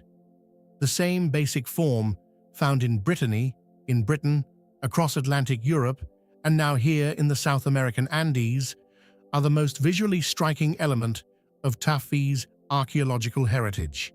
They are not identical to their European counterparts in cultural origin or specific meaning, and the parallel should be understood as a convergence of form rather than any kind of historical connection. Human communities in widely separated parts of the world independently arrived at the standing stone as a significant monument type, which says something interesting about the relationship between vertical form, visibility, and the marking of place in human cognition generally. The Tafí menhirs are carved from local granite and range considerably in size, from modest stones of less than a meter to more substantial examples reaching 2 meters or more in height. Many are unworked beyond the basic shaping required to produce a stable, upright form. Others carry carved designs, schematic human figures, faces, geometric patterns, and abstract motifs that have been interpreted by researchers as representing anthropomorphic or zoomorphic beings, possibly ancestral figures or supernatural entities associated with agricultural fertility, rainfall, or the forces governing the Andean seasonal cycle. The carved faces in particular, simplified but immediately recognizable, with oval or circular eyes and indicated mouths, give some of the menhirs a quality of presence that visitors consistently remark upon, a sense of being observed by something that has been watching for a very long time.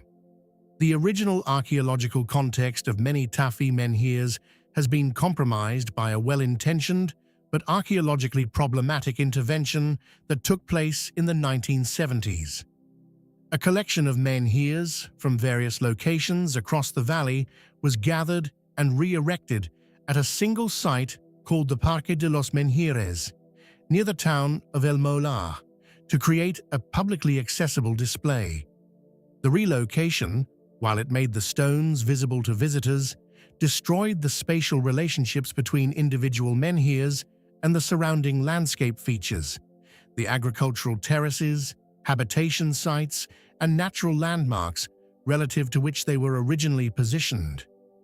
For archaeologists, those spatial relationships are often as informative as the objects themselves, and their loss represents a significant reduction in the interpretive potential of the corpus. A good place to live is always shaped by the landscape that surrounds it, by the water sources, the agricultural potential, the shelter offered by terrain, and the cosmological significance that a community projects onto the hills, rivers, and stones of its particular corner of the earth. At Priene, the planners imposed a geometric order onto a hillside, bending nature to the logic of the grid. But there are older ways of inhabiting a landscape, ways that work with the contours of the earth rather than against them, that read the mountains and the valleys as participants in human life, rather than as raw material to be organized. In the high valleys of northwestern Argentina, where the Andes descend through a series of ecological transitions from the arid Puna highlands toward the subtropical lowlands, the people who settled the valley of Tafí chose a different approach entirely. They did not impose order on the landscape. They marked it. The Valle de Tafí sits at an elevation of roughly 2,000 meters in the province of Tucumán, enclosed by mountain ridges that give it a quality of contained remoteness even today, when a paved road connects it to the provincial capital. The valley floor is broad and relatively fertile by Andean standards, watered by rivers descending from the surrounding peaks and capable of supporting agriculture and pastoralism at the scale required by a substantial permanent population. It has been inhabited for a very long time. Archaeological evidence places human occupation in the valley at least as far back as the first millennium BCE, and the region's cultural sequence extends continuously through the pre-Columbian period into the present, with indigenous communities maintaining connections to this landscape across more than 2,000 years of unbroken habitation. The menhirs, standing stones erected upright in the ground, the same basic form found in Brittany, in Britain, across Atlantic Europe, and now here in the South American Andes, are the most visually striking element of Tafí's archaeological heritage. They are not identical to their European counterparts in cultural origin or specific meaning, and the parallel should be understood as a convergence of form rather than any kind of historical connection.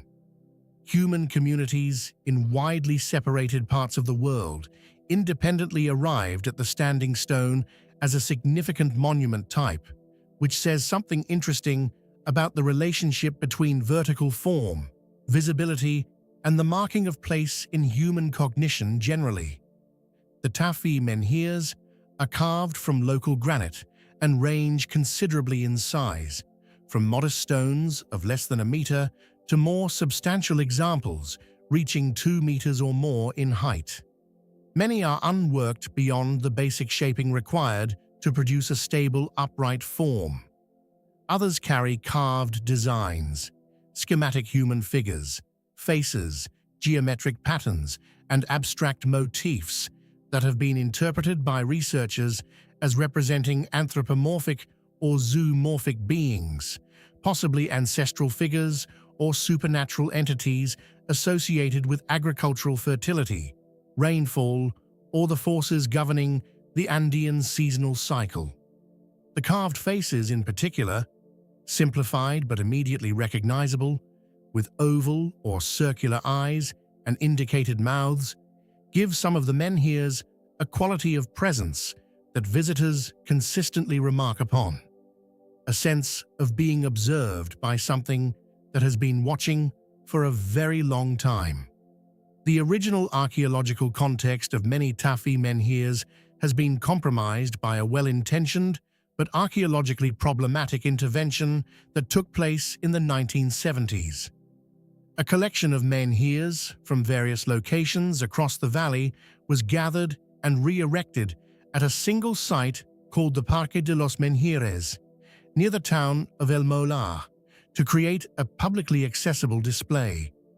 The relocation, while it made the stones visible to visitors, destroyed the spatial relationships between individual menhirs and the surrounding landscape features, the agricultural terraces, habitation sites, and natural landmarks relative to which they were originally positioned.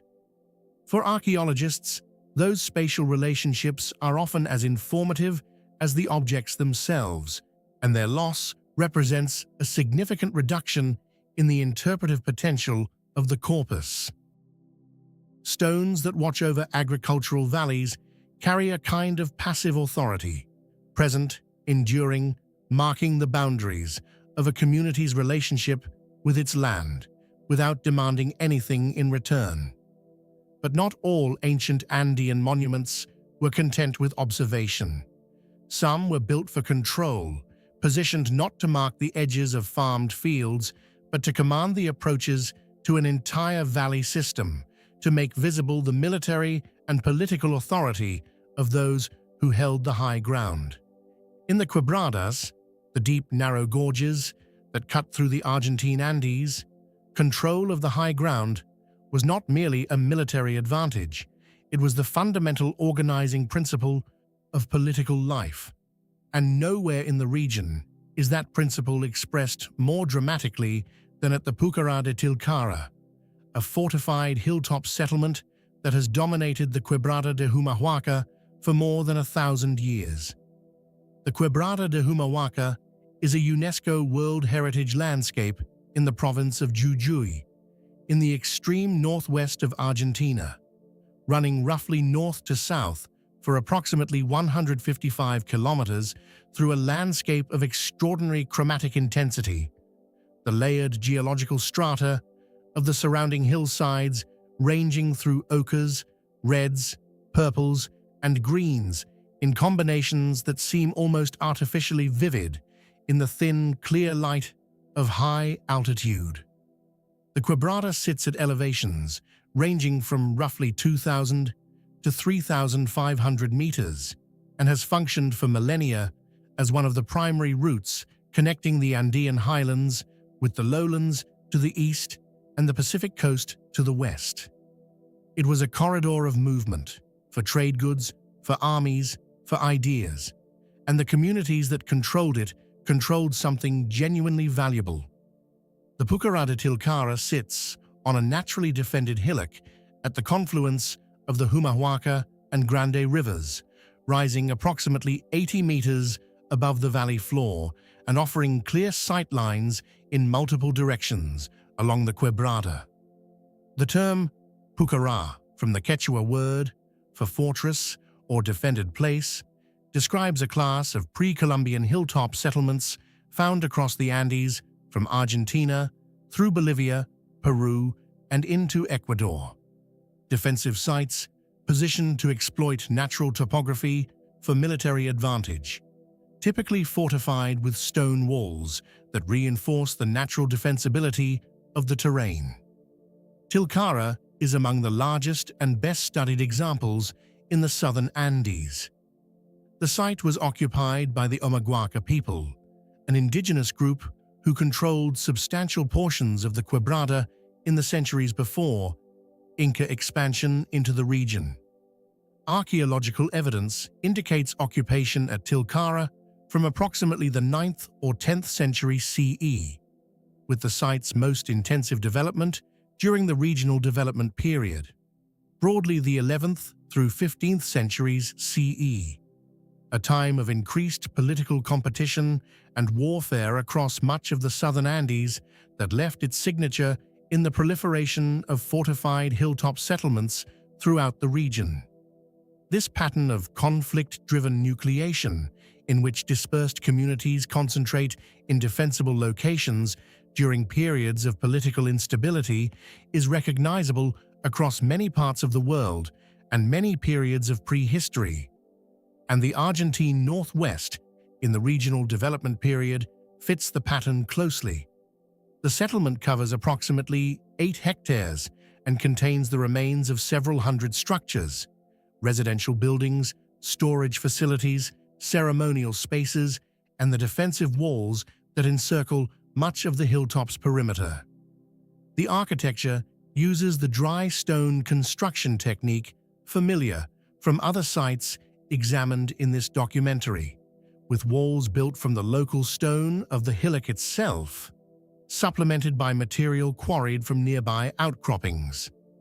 The buildings are mostly rectangular, organized in clusters that appear to represent household or extended family groupings, a spatial pattern consistent with what is known of Andean social organization in this period. Excavation at Tilcara began in the early 20th century under the direction of Juan Bautista Ambrosetti and Salvador de Benedetti, Argentine archaeologists who conducted the first systematic investigations of the site between 1908 and 1910. Their work established the basic chronological and spatial framework that subsequent research has refined and, in some respects, significantly revised. One of the more consequential aspects of the early excavations was a reconstruction program that partially rebuilt portions of the site's walls and structures to make them more legible to visitors, an intervention that, like the relocation of the Tafí menhirs, improved public accessibility at some cost to archaeological integrity. The reconstructed portions of Tilcara are not always clearly distinguished from original fabric, which creates interpretive challenges for researchers trying to assess original construction techniques and spatial organization. The Inca incorporation of the Quebrada de Humahuaca, which occurred sometime in the mid-15th century CE under the expansionist campaigns of Topa Inca Yupanqui, added a new layer to Tilcara's already complex history. The Inca did not simply replace existing political structures in the regions they conquered. They typically incorporated local elites into the imperial administrative system, demanded labor and tribute, introduced Inca architectural and ceramic conventions alongside existing local traditions, and established the infrastructure of imperial control, including tambos or way station complexes at intervals along major routes. Evidence of Inca presence at and around Tilcara includes characteristic Inca ceramic styles found in archaeological deposits and the construction of Inca-associated features in the broader Quebrada landscape. What the Inca period meant for the Omaguaca community at Tilcara.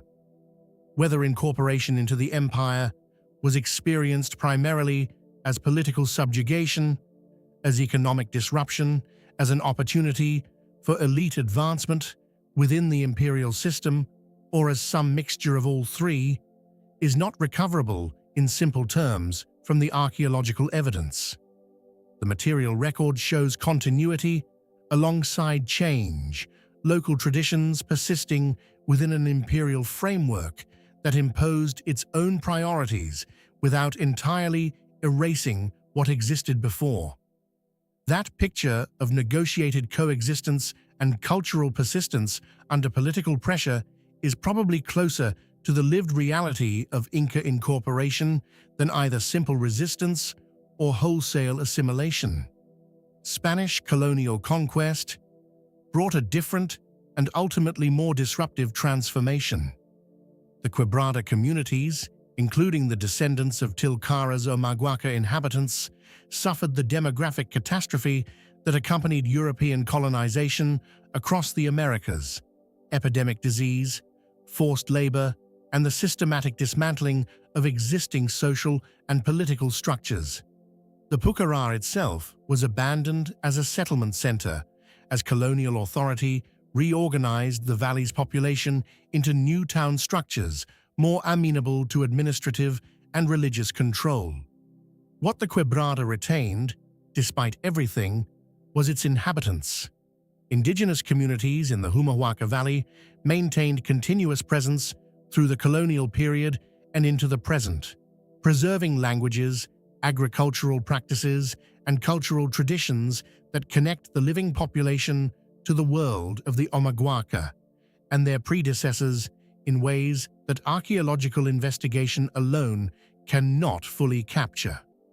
The Pucará de Tilcara now receives many thousands of visitors annually, and the tension between its role as an archaeological site requiring careful management and its role as a destination for cultural tourism is one that its administrators negotiate continuously.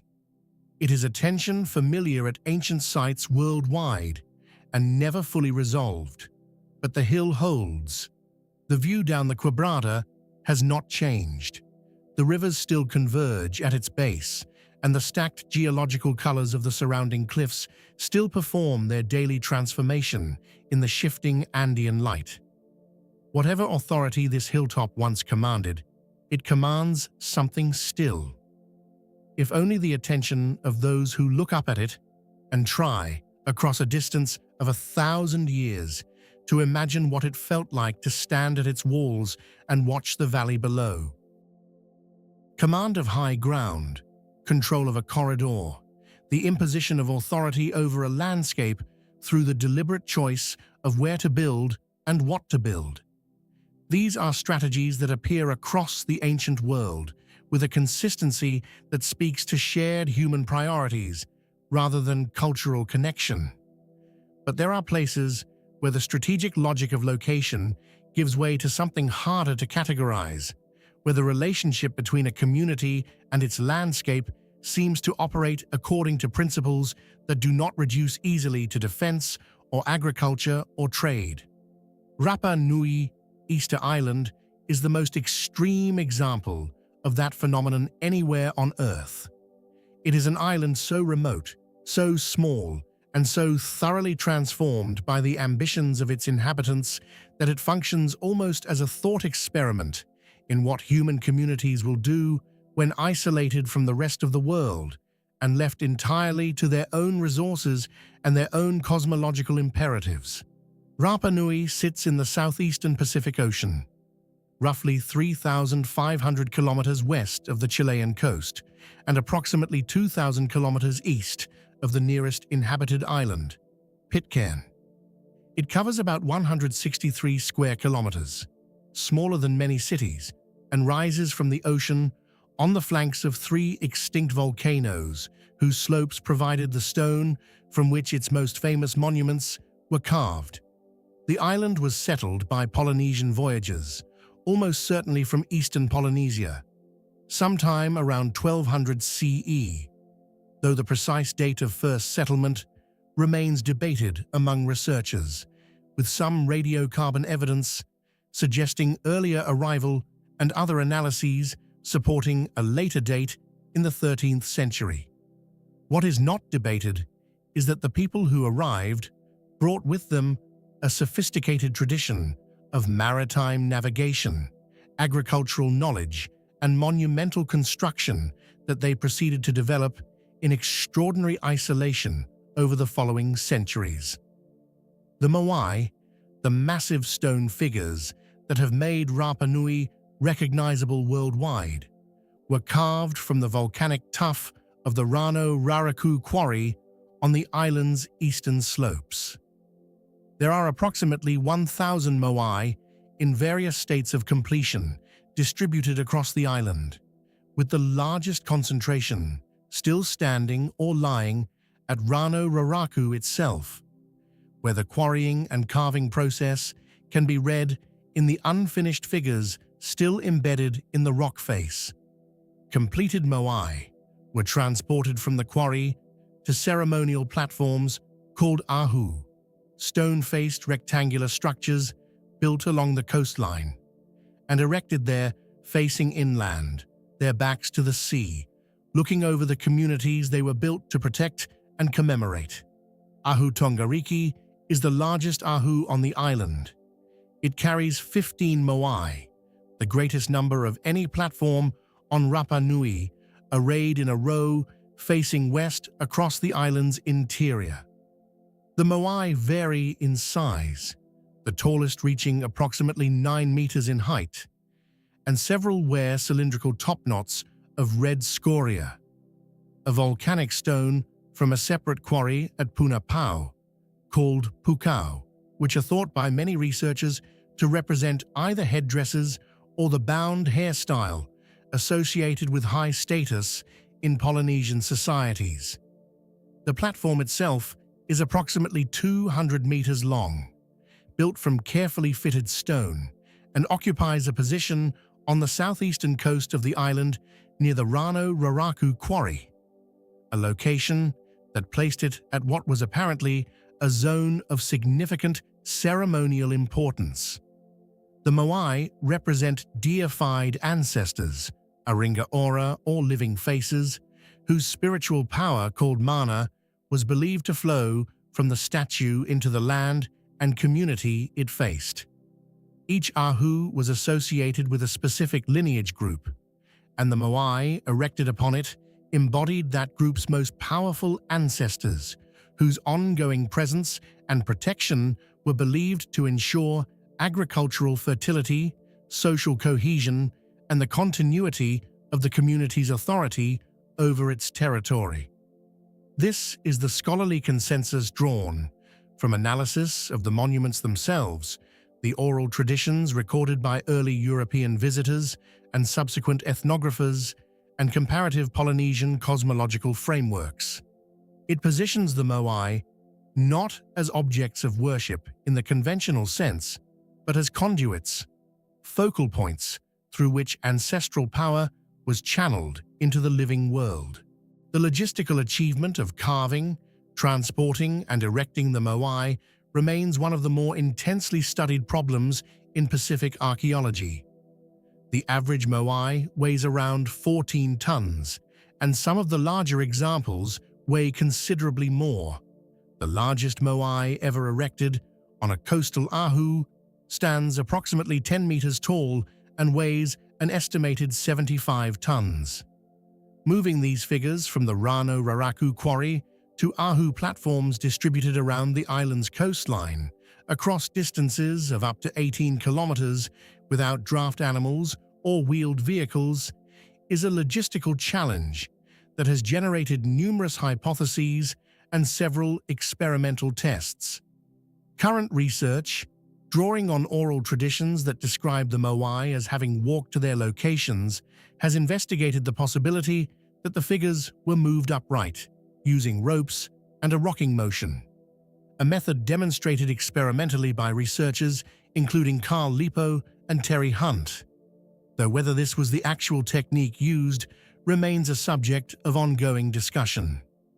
Ahu Tongariki was toppled, like most coastal Ahu across Rapa Nui, during a period of internal conflict that followed the island's social collapse in the 17th and 18th centuries. The causes of that collapse are among the most discussed questions in Pacific prehistory, and the answers are contested. The traditional narrative associated particularly with Jared Diamond's influential but controversial analysis emphasized environmental degradation, specifically the deforestation of the island as the human population grew and the demands of monument construction, agriculture, and fuel exhausted the island's limited forest resources as the primary driver of social breakdown. More recent scholarship, represented particularly by the work of Lipo, Hunt, and others, has challenged that narrative, arguing that the most severe population decline on Rapa Nui followed European contact in the 18th century rather than preceding it, and that the internal conflict visible in the archaeological record may have been less catastrophic than once assumed. The restoration of Ahu Tongariki to its current state was accomplished between 1992 and 1996 using a crane donated by a Japanese corporation under the direction of Chilean archaeologist Claudio Cristino. 15 Moai, which had been scattered and broken, partly by the original toppling and partly by a tsunami in 1960 that carried several figures hundreds of meters inland, were re-erected on the restored platform. The restoration was extensive and has itself become part of the site's history, an act of reconstruction that serves both archaeological and cultural purposes for the Rapa Nui community. They stand now as they did before the collapse. 15 figures facing inland, their backs to the Pacific, watching over an island that produced them from its own volcanic stone. The ocean behind them is 3,000 miles of open water in every direction. There is nowhere more remote in the inhabited world. And yet the ambition that raised those figures, the cosmological confidence that justified the labor, the belief that the dead could protect the living if properly honored in stone, none of that required connection to the wider world to develop. It required only a community, a landscape, and a conviction about what mattered. That conviction made 15 giants. They are still standing. 15 figures facing inland across an island at the edge of the world. That image carries a kind of finality, a sense of human ambition pressed to its absolute geographic limit. But remoteness takes many forms. There is the remoteness of open ocean, where distance is measured in thousands of miles of unbroken water. And there is the remoteness of altitude and aridity, where distance is measured in the vertical kilometers between a high desert plateau and the nearest source of reliable rainfall, in the months between one growing season and the next, in the silence of a landscape so dry and so still that sound itself seems to evaporate before it travels far. The Atacama Desert of northern Chile is that second kind of remote, one of the driest places on Earth, a landscape of salt flats, volcanic cones, and sun-bleached stone, where precipitation in some areas has not been reliably recorded in living memory. And yet, for thousands of years, people lived here. They built here. They raised families and conducted ceremonies and organized communities in a place that most of the world's population would find uninhabitable. Chulor sits in the San Pedro de Atacama oasis in the Antofagasta region of northern Chile, at an elevation of roughly 2,400 meters above sea level. The oasis itself exists because of underground water sources fed by snowmelt from the Andes, creating a narrow ribbon of agricultural possibility in an otherwise inhospitable landscape. For the Atacameño people, known archaeologically as the Licanante, this oasis was the foundation of everything. The water from the Atacama River and its tributaries made agriculture possible, pastoralism viable, and permanent settlement conceivable in a desert that would otherwise have permitted only nomadic movement between scattered water sources. Chulor is the oldest known permanent village in the Atacama region, with occupation dating to approximately 800 BCE, placing it in the early first millennium before the Common Era, contemporary with the height of the Greek Archaic period on the other side of the world, and with the formative stages of many of the South American cultures that would eventually produce the great Andean civilizations. The village was occupied continuously for roughly 1,000 years, with the primary settlement period lasting from around 800 BCE to approximately 400 CE, after which the site was gradually abandoned, possibly because shifting sand dunes began to encroach on the settlement, possibly because of changes in the oasis water supply, possibly because of broader social and political reorganizations in the region. The dunes that covered and ultimately preserved much of the village are the same dunes that made its excavation challenging and that continue to shape what is visible at the surface today. The architecture of Chulor is immediately distinctive and unlike almost anything examined elsewhere in this documentary. The structures are circular, not the massive stone enclosures of the Irish cashels or the rectangular megaron halls of Mycenaean palaces, but modest circular rooms built from a mixture of mud and cactus pulp, a construction material that is uniquely adapted to the Atacama environment. Adobe construction, mud brick, or rammed earth, is effective in arid climates where rainfall is negligible, and the circular form may have been chosen for structural efficiency for its thermal properties in an environment of extreme daily temperature variation, or for cultural reasons connected to Atacameno, cosmological, or social organization. The rooms cluster together in groups, sharing walls and organized around open spaces that likely functioned as communal work and social areas. The use of cactus material, specifically the woody skeleton of the cardon cactus, which grows abundantly in the Atacama and provides a lightweight structural reinforcement. In the construction matrix at Tulor, represents an ingenious adaptation to local resources. The builders were not importing construction materials from distant sources.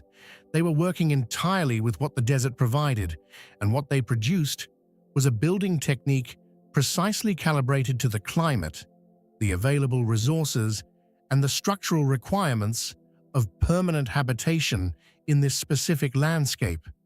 That kind of deep environmental knowledge, the accumulated expertise of generations of people learning how to live in a particular place, is one of the things that archaeological sites can reveal that written history often cannot.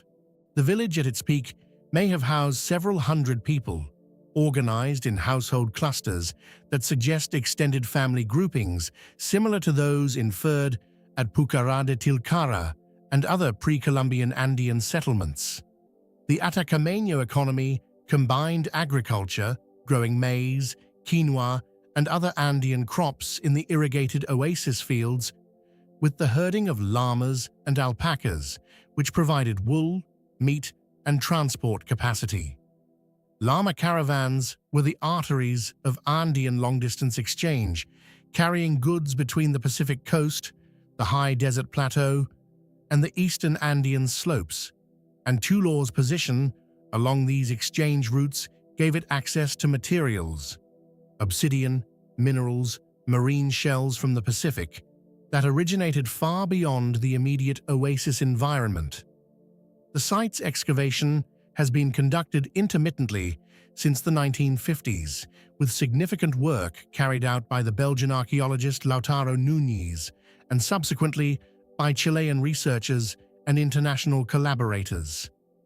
The work has revealed a stratigraphic sequence that documents the village's growth, modification, and eventual abandonment, along with a material culture, pottery, groundstone tools, textile fragments, and human burials, that illuminates daily life in the early Atacama with unusual intimacy. The burials in particular have provided biological evidence about the health, diet, and physical characteristics of the Tula population, contributing to a broader understanding of ancient Andean populations. One of the most striking aspects of Tula's current condition is the way in which it has been partially exposed and partially recovered by the same dunes that preserved it. Visiting the site today means moving through a landscape where ancient walls emerge from the sand at odd angles, where rooms are half buried and half revealed, where the boundary between archaeological site and active desert is not a clean line, but a gradual transition.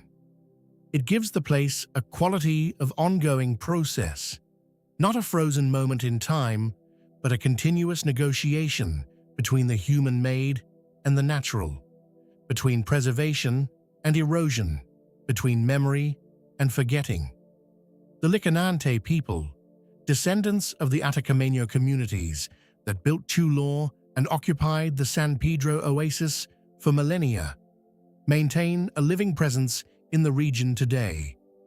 For them, Tulor is not merely an archaeological site, but an ancestral place, a location that connects contemporary community identity to a depth of habitation that stretches back nearly 3,000 years in the same landscape. That continuity between the people who built the circular mudrooms and the communities who visit and care for the ruins today is something that no excavation report can fully convey. The desert preserved Tulor in the only way it knows how, by covering it slowly and completely with the patient weight of sand. In doing so, it kept something that would otherwise have dissolved back into the earth from which it was made. Mud and cactus and intention, shaped into rooms where people slept and cooked and raised children in one of the harshest environments on the planet. They made it work. For 1,000 years, they made it work. 1,000 years in one place, building with mud and cactus in the driest desert on Earth. That kind of endurance speaks to a particular relationship between a community and its landscape, one built on intimate knowledge, adaptive ingenuity, and the accumulated wisdom of generations who learned, failure by failure and season by season, exactly what the land would and would not permit. But human communities do not only persist in harsh environments through sheer tenacity. Sometimes they flourish, producing in their flourishing a material culture so rich and so carefully made that it outlasts the civilization itself by millennia, preserved not by desert aridity or volcanic burial, but by the simple fact of having been placed, with deliberate care, in the earth. On the southeastern coast of Taiwan, a culture that flourished roughly 3,000 years ago left behind a burial ground of such extraordinary density and material richness that its discovery fundamentally reshaped scholarly understanding of prehistoric Pacific peoples and their place in the broader story of human migration across the world's largest ocean. The Beinan site, known in Chinese as Beinan Yiji and sometimes rendered in English as Peinan, is located on the outskirts of Taitung City, on Taiwan's southeastern coast, in the narrow strip of lowland between the Central Mountain Range and the Pacific Ocean.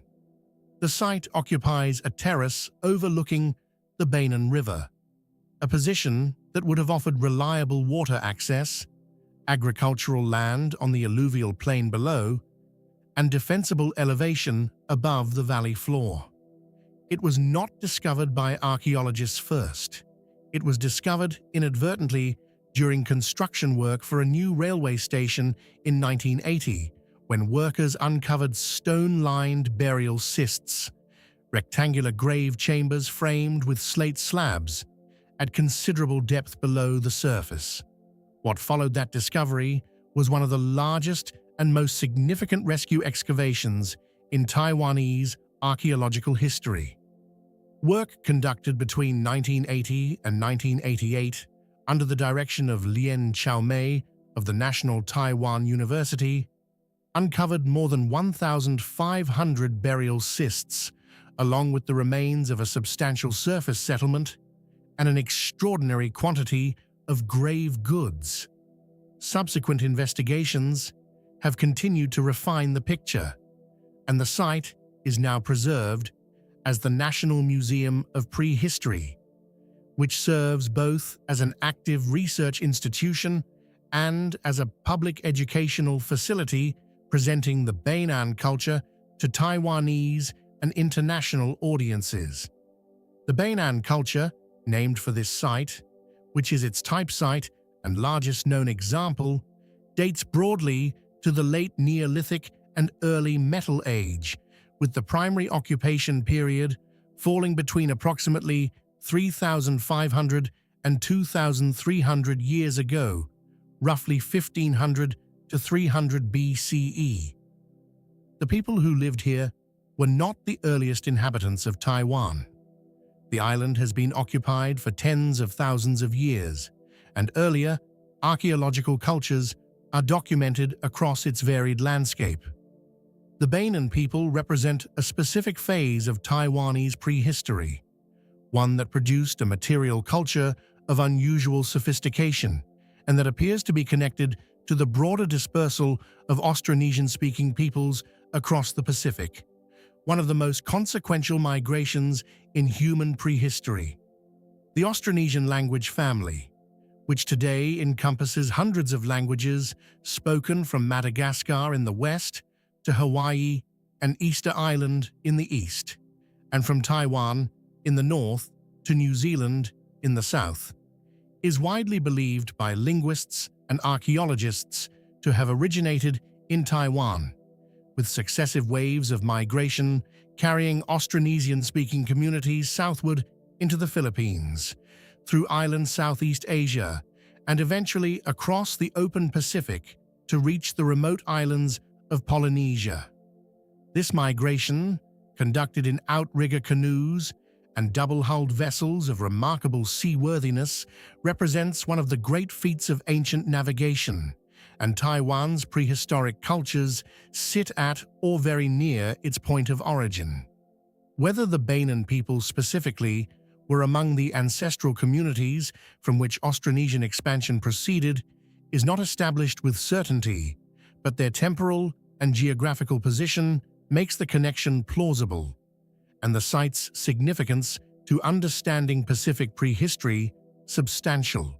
The burial practices documented at Bainan are the site's most intensively studied aspect, and for good reason.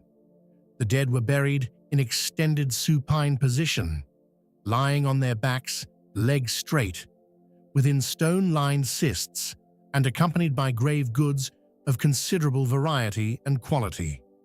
Pottery vessels, many of them of a distinctive red-slipped ware, characteristic of the Bainan culture, were placed beside the deceased. Jade ornaments, earrings, bracelets, and the distinctive elongated linglingo earrings with their characteristic projecting points were recovered from numerous burials in quantities that speak to the high value placed on nephrite jade within this society. The jade itself was sourced from the Fengtian area of Hualien County on Taiwan's east coast, and its presence in burials across the site indicates both the material wealth of the community and its access to exchange networks extending along the eastern Taiwanese coast. The variation in grave good assemblages between individual burials is archaeologically significant. Some burials contain relatively modest accompaniments, while others are richly furnished, a pattern that suggests social differentiation. A community in which not all members had equivalent access to prestige goods, and in which status, however it was acquired and maintained, was expressed in death, as it presumably was in life. The degree of social stratification implied by the burial evidence is debated among researchers, with some arguing for a relatively hierarchical society, and others suggesting a more fluid status system, in which accumulation of prestige goods reflected individual achievement or family standing, rather than rigid hereditary rank. The surface settlement associated with the burials has been less completely investigated than the burial ground itself, partly because the construction of modern infrastructure over portions of the site has compromised or destroyed evidence of habitation structures. What has been recovered suggests a village of substantial size with evidence of craft production, particularly the working of slate and jade, and agricultural activity.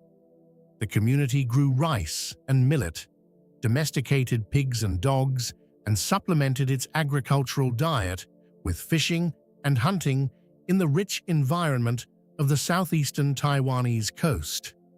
The preservation of Bainan as a heritage site has involved navigating the complex relationship between archaeological investigation, urban development, and the interests of Taiwan's indigenous Puyuma community, whose traditional territory encompasses the Taitung area and who regard the site as connected to their ancestral history. That relationship between contemporary indigenous communities and the prehistoric sites located within their traditional landscapes is a recurring theme in archaeology worldwide, and the management of Beinan has attempted, with varying degrees of success, to incorporate Puyuma perspectives alongside archaeological and administrative priorities.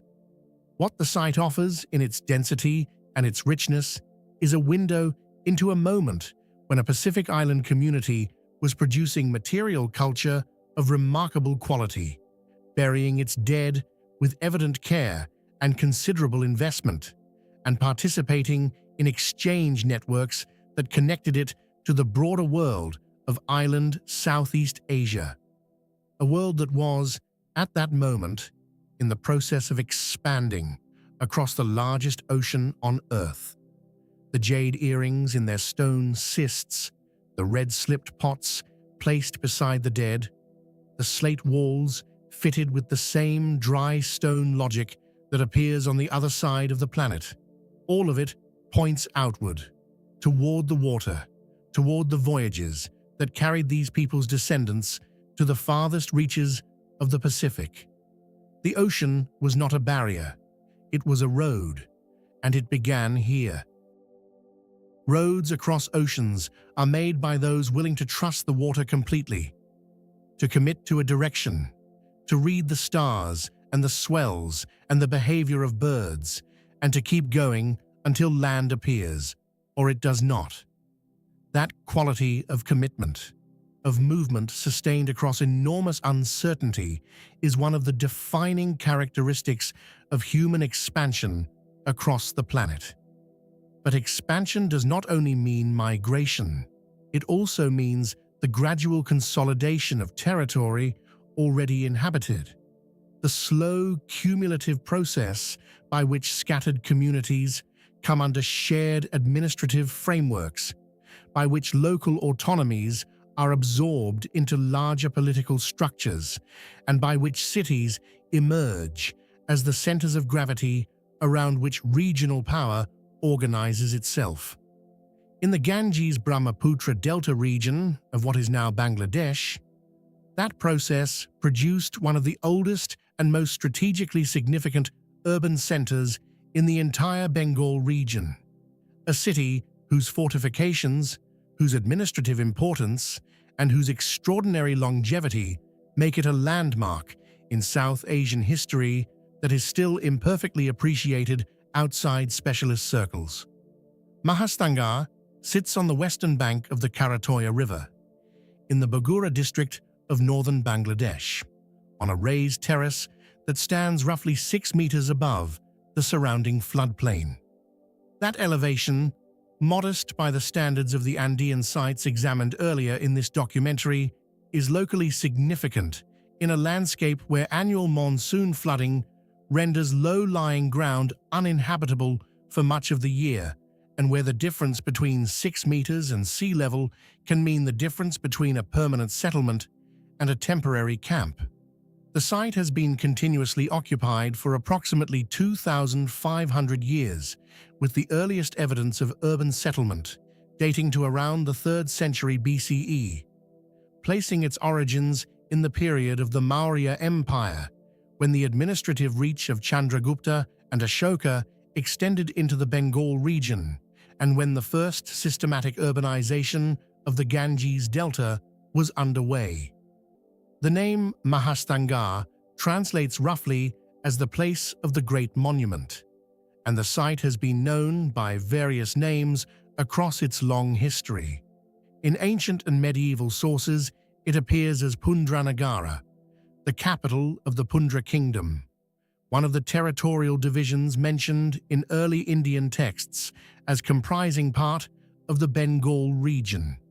The identification of the archaeological site with the historical Pundranagara is broadly accepted by scholars, supported by inscriptional evidence found at the site and by the correspondence between the site's geographical position and the descriptions in ancient sources.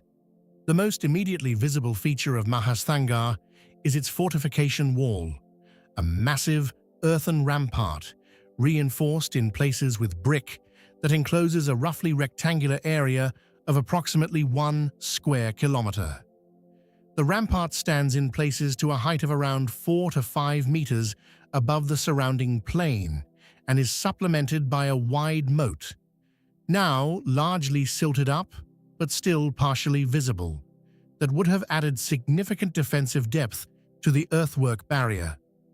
The scale of this fortification, the volume of earth moved, the labor required to construct and maintain it over centuries, speaks to the administrative capacity of the states that held Mahastanga across its long occupational sequence.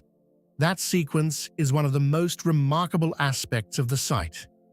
Mahastanga was not a city of one period or one culture.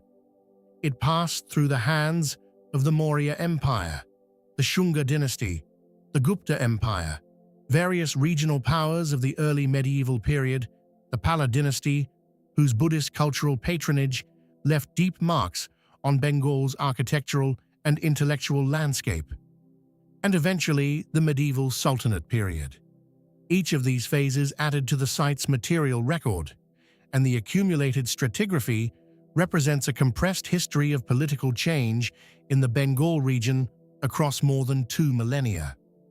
The earliest occupation deposits associated with the Maurya period have yielded punch-marked coins, the standardized silver currency of the Maurya administrative system, along with distinctive northern black polished ware pottery, a high-quality ceramic type that serves as a marker of elite consumption and trade connections in early historical South Asia. These finds confirm participation in the broader economic and political networks of the Maurya Empire, suggesting that Mahastanga was not a peripheral outpost, but a node in an imperial administrative system that stretched from the northwestern frontier of the subcontinent to the Bengal Delta. Among the most significant finds from the site is the Mahasthan Brahmi inscription, discovered in the 19th century and now preserved in the Virendra Research Museum in Rajshahi. It is carved on a piece of gneiss stone and written in the Brahmi script, one of the earliest writing systems used in South Asia and the ancestor of most of the scripts used across the subcontinent today. The inscription is dated by epigraphers to approximately the 3rd century BCE and records administrative instructions regarding the distribution of grain and other commodities from the state granary in times of famine or flood, a document of extraordinary historical value that illuminates the practical workings of Maurya period administration in the Bengal region. It is, in a very direct sense, a letter from an ancient bureaucracy to its local officers, preserved by accident and recovered by archaeology. The site also contains extensive remains from the Gupta and Pala periods, including the foundations of Buddhist monasteries, temples, and the accumulated debris of centuries of religious construction and destruction. Bengal was one of the great centers of Buddhist learning and patronage in South and Southeast Asia during the 1st millennium CE, and Mahastanga's position as a regional administrative center meant that it participated in the networks of monastic foundation, royal patronage, and pilgrimage that sustained Buddhist institutional life across the subcontinent.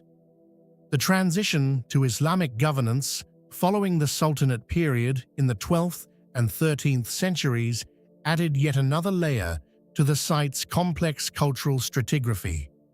Mosques and shrines associated with the medieval period are visible within and around the fortified enclosure, and the site retains religious significance for Muslim communities in the region today, with several structures associated with Sufi saints drawing pilgrims from across the district. Archaeological investigation at Mahastanga has been conducted since the colonial period, with early work by British administrators and scholars, followed by more systematic excavations by the Archaeological Survey of India, the Archaeological Survey of Pakistan after partition, and subsequently the Archaeological Department of Bangladesh since independence in 1971.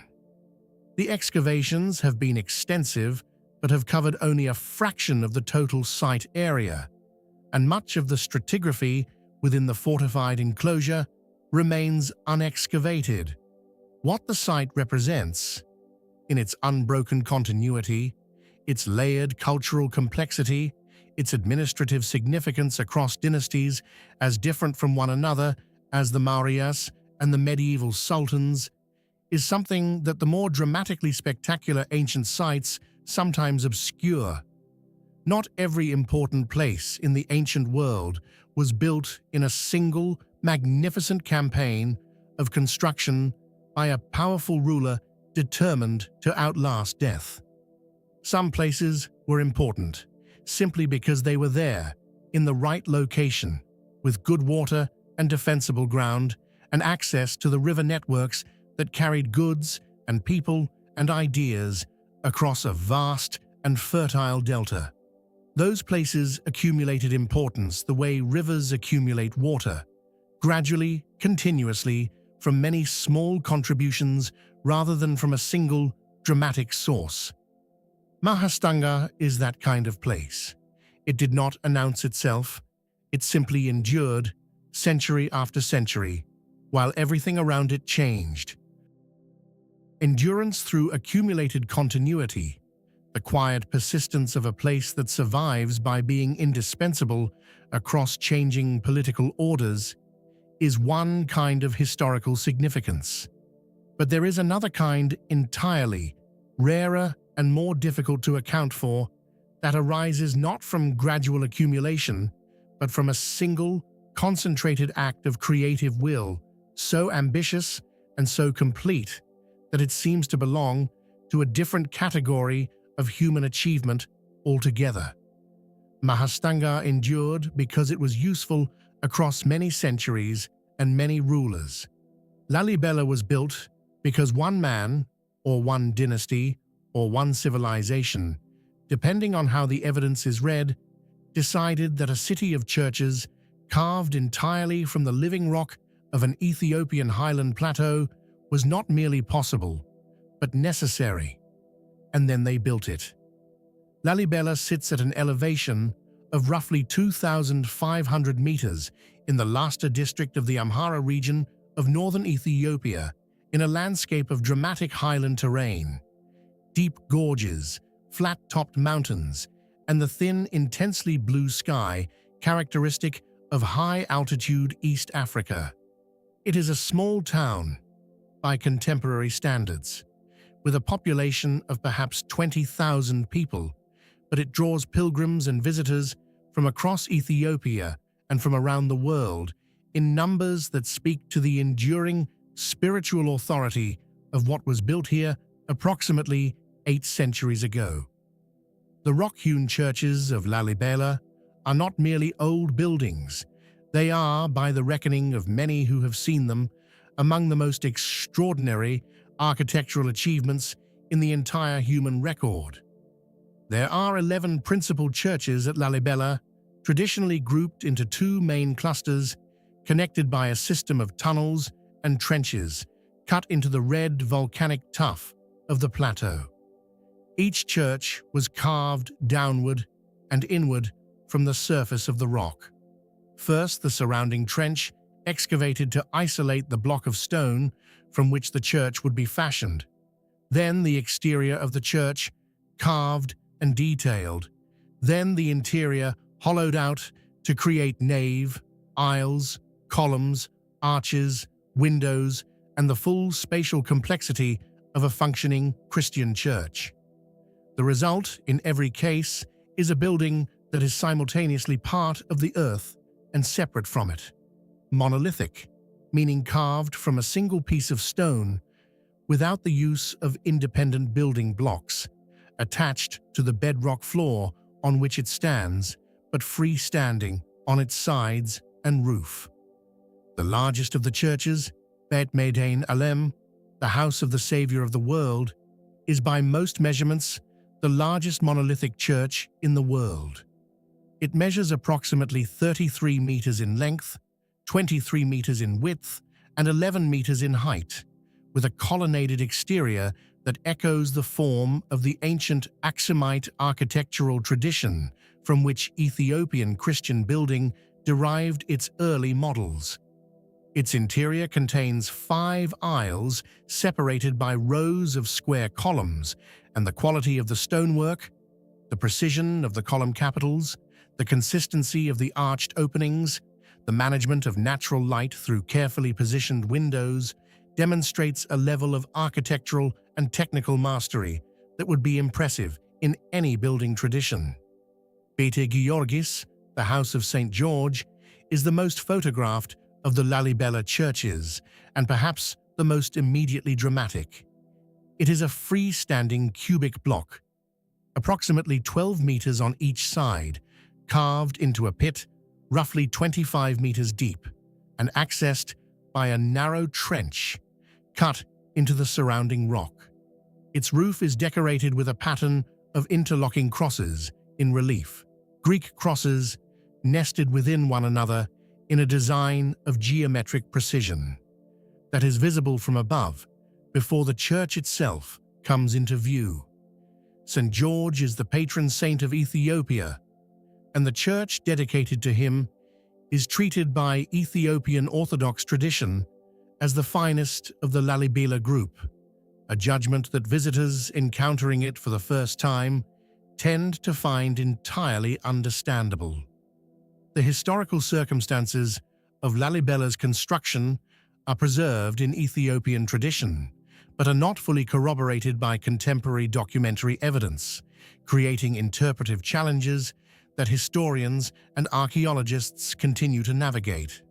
The churches are associated by tradition with King Lalibela, a ruler of the Zagwe dynasty who reigned in the late 12th and early 13th centuries CE, probably between approximately 1181 and 1221 CE, though the precise dates are uncertain. Ethiopian hagiographical sources, including the Gadla Lalibela, the spiritual biography of the king, written several centuries after his death, describe the construction of the churches as a divinely inspired project, with angels assisting the human workers at night to complete what would otherwise have been impossible in a human lifetime. The tradition of angelic assistance reflects the theological understanding of Lalibela's achievement in Ethiopian Orthodox Christianity. It was not merely a royal building project, but a sacred act, the construction of a new Jerusalem in the Ethiopian highlands for pilgrims who could not make the journey to the actual Jerusalem, which had fallen to Saladin's forces in 1187 CE, an event that may well have provided the immediate spiritual impetus for the project. Several of the churches at Lalibela carry names drawn from Jerusalem topography, and a stream running through the site is called the River Jordan. Secular historians generally accept that the Zagwe dynasty was responsible for the Lalibela churches, but debate whether the entire complex was built within the reign of a single king, or whether construction extended across multiple reigns and possibly incorporated earlier rock-hewn structures. There is a broader tradition of rock-cut religious architecture in Ethiopia, predating the Zagwe period, particularly in the Tigray region to the north, and Lalibela may represent the culmination of that tradition rather than its sole expression.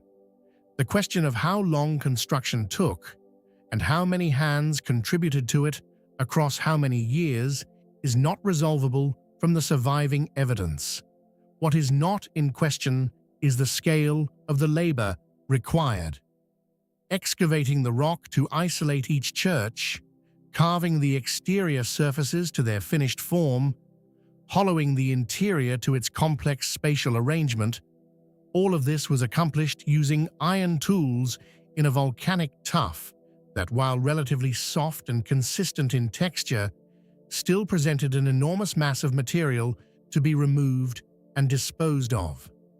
The spoil from the excavations, the hundreds or perhaps thousands of tons of rock removed to create the trenches, pits, and interior volumes of 11 churches, had to go somewhere, and the logistics of managing that volume of material, along with the feeding, housing, and coordination of the workforce required for the project, implies an administrative and economic capacity that challenges simple assumptions about the sophistication of medieval Ethiopian statecraft. The churches have been in continuous liturgical use since their construction. Ethiopian Orthodox priests and monks have maintained them across 8 centuries of changing political circumstances. The decline of the Zagwe dynasty, the rise of the Solomonic dynasty that replaced it, centuries of regional conflict, the Italian occupation of 1936 to 1941, and the political upheavals of the 20th century. The liturgical calendar observed at Lalibela today is substantially the same one observed when the churches were new. The Ge'ez language used in the services is the same ancient liturgical tongue that echoed off those carved walls when King Lalibela, if the tradition is correct, first heard Mass said in his New Jerusalem. That continuity, 8 centuries of unbroken worship in buildings carved from a single mountain, is itself a kind of monument, invisible to the eye, but as durable as the stone. 8 centuries of continuous worship in chambers carved from living rock. That kind of devotional persistence leaves its marks not only in the worn surfaces of stone floors and the smoke-darkened ceilings above ancient altars, but in the cultural memory of a people for whom a particular place has become inseparable from identity itself. Lalibela endures because a community chose to keep it alive, generation after generation, through the active practice of faith. But not all ancient monuments enjoy that kind of continuity. Some stand in landscapes where the cultures that made them have long since transformed beyond recognition, where the specific beliefs that motivated their construction have been replaced by other systems of meaning, and where the stones themselves remain as the only surviving testimony to a worldview that has otherwise vanished entirely. The deer stones of the Eurasian steppe are among the most eloquent examples of that second kind of monument, physically present, visually striking, and stubbornly resistant to complete interpretation. They are found across a broad geographic range stretching from the Altai Mountains of southern Siberia westward through Mongolia and into the eastern fringes of Central Asia, with the greatest concentration occurring in Mongolia, particularly in the northern provinces of Kuvsgol, Bulgan, and Arkhangai, in the broad valley systems that drain toward Lake Baikal and the great rivers of interior Asia. Individual examples have been recorded as far west as Ukraine and as far east as northeastern China, suggesting that the tradition or related traditions extended across a vast territory during its period of greatest expression. More than 1,200 deer stones have been catalogued across this range, with Mongolia holding the largest share. Estimates suggest that somewhere between 700 and 900 examples survive in various states of preservation within the country's borders. The stones themselves are upright granite or basalt monoliths, standing stones in the same basic formal tradition as the menhirs of Tafí del Valle or the megalithic monuments of Atlantic Europe, though again without any historical connection to those distant parallels. They range in height from less than a meter to more than 4 meters, and they are carved with imagery that gives them their name and their identity. The dominant motif, repeated across hundreds of examples with variations in style and detail, but remarkable consistency in basic conception, is the flying deer, a stylized cervid depicted in dynamic, curvilinear form, its antlers elongated and swept backward into elaborate branching patterns that merge with the body contours of the animal in a manner more expressive the naturalistic. These deer do not stand or graze. They fly or leap or transform, rendered with an energy and a formal elegance that places the deer stone tradition firmly within the broader artistic universe of Eurasian steppe art, a tradition that runs from the Bronze Age through the Iron Age and into the period of the great nomadic confederacies. The deer stones date primarily to the late Bronze Age, with most examples assigned by researchers to the period between approximately 1200 and 700 BCE, though some may be earlier, and the tradition's precise chronological boundaries are still being refined through ongoing archaeological investigation.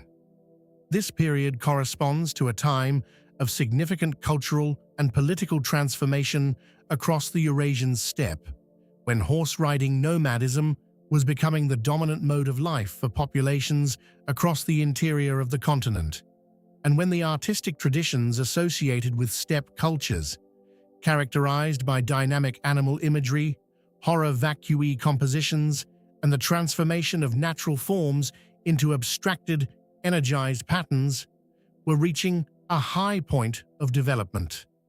The carving program on individual deer stones is not limited to the flying deer motif, though that dominates. Many stones carry additional imagery arranged in horizontal registers that follow a consistent organizational scheme.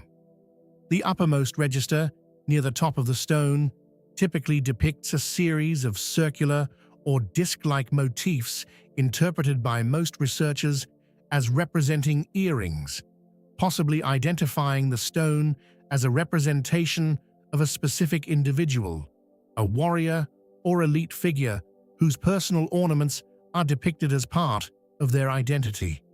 Below this, a band of slanted lines or geometric patterning may represent a necklace or collar. The deer imagery occupies the central portion of the stone, often covering most of its surface. Near the base, carvings of weapons, bows, axes, and the distinctive short swords called akinakai, associated with steppe warrior cultures, are frequently depicted, along with belts, mirrors, and other objects from the material culture of Bronze Age pastoral societies.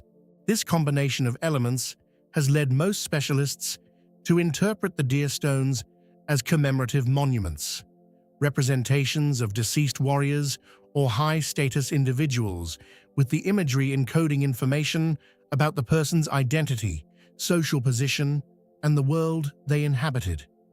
The deer themselves, in this reading, are not merely decorative, but cosmologically significant, possibly representing the soul or spirit of the deceased in flight, or a supernatural being associated with the journey between the living world and whatever the steppe cultures of the late Bronze Age conceived the afterlife to be.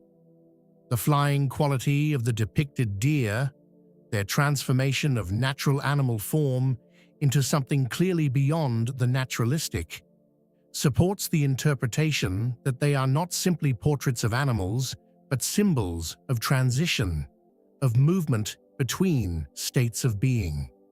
This interpretation is supported by the archaeological context in which many deer stones are found. A significant proportion of them are associated with burial structures called girigzuurs, large ceremonial complexes consisting of a central burial mound surrounded by a rectangular or circular stone enclosure, with satellite features including stone circles and the remains of horse sacrifices distributed across the surrounding area. At some sites, deer stones are arranged in groups around girigzuur complexes, suggesting that they functioned as part of a broader ceremonial landscape rather than as isolated monuments. The horse sacrifices associated with these complexes, sometimes involving dozens or hundreds of individual animals, as documented at extensively excavated sites, speak to an ideology in which the horse was central to conceptions of status, warfare, and the afterlife, consistent with what is known of later steppe cultures from written sources. The researchers who have contributed most significantly to understanding deer stones include the American archaeologist William Fitzhugh of the Smithsonian Institution, whose long-term collaborative work with Mongolian colleagues has produced the most comprehensive English-language documentation of the tradition, and numerous Mongolian scholars whose work has established the detailed typological and regional frameworks within which individual stones are classified and interpreted. Their efforts have transformed what was once a poorly documented and frequently misidentified body of monuments into one of the better-studied traditions in Eurasian prehistory. Though significant questions about meaning, regional variation, and the social structures that produce the monuments remain open. The steppe that holds these stones has changed less than most ancient landscapes. The grass still moves in the same winds. The horses still range across the same valleys. The sky at night over the Mongolian plateau still presents the same overwhelming canopy of stars that guided the people who raised these monuments and the nomads who came after them. The deer still fly, carved into stone by hands that understood something about transformation that we can approach but never quite reach. The movement between one state and another, the moment when a living thing becomes something else entirely, expressed in granite, with a confidence that has outlasted everything else those people ever made. Flying deer carved in granite, their antlers swept back in perpetual motion across the Mongolian steppe. Those images speak of transformation, of the boundary between the living and whatever lies beyond it, rendered in a visual language so precise and so intentional that its meaning even now comes through with force, even when the specific theology it expressed has been lost. The impulse to mark that boundary, to give physical form to the threshold between the human world and the sacred, appears to be one of the oldest and most persistent features of human cultural life. But what happens when the monuments that express that impulse predate not only the civilizations that came after them, but the very agricultural communities that most people associate with the first permanent settlements? What happens when the builders were not farmers, drawing on the surplus of a settled economy, but something older, something more primary? Communities at the transitional edge between one way of living and another, building in stone at a scale that challenges every assumption about what such communities were capable of. The megalithic temples of Malta are that challenge made physical, and Manajdra, standing on a limestone terrace above the southern coast of Malta's smaller island of Filfla's View, is among the most complete, the most astronomically sophisticated, and the most visually striking of the island's extraordinary temple complex.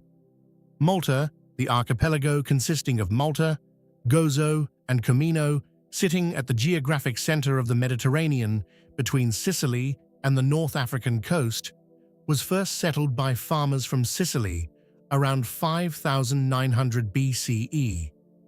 For roughly 2,000 years, those agricultural communities lived on the islands without producing monumental architecture at a scale that distinguishes them from contemporary mainland sites.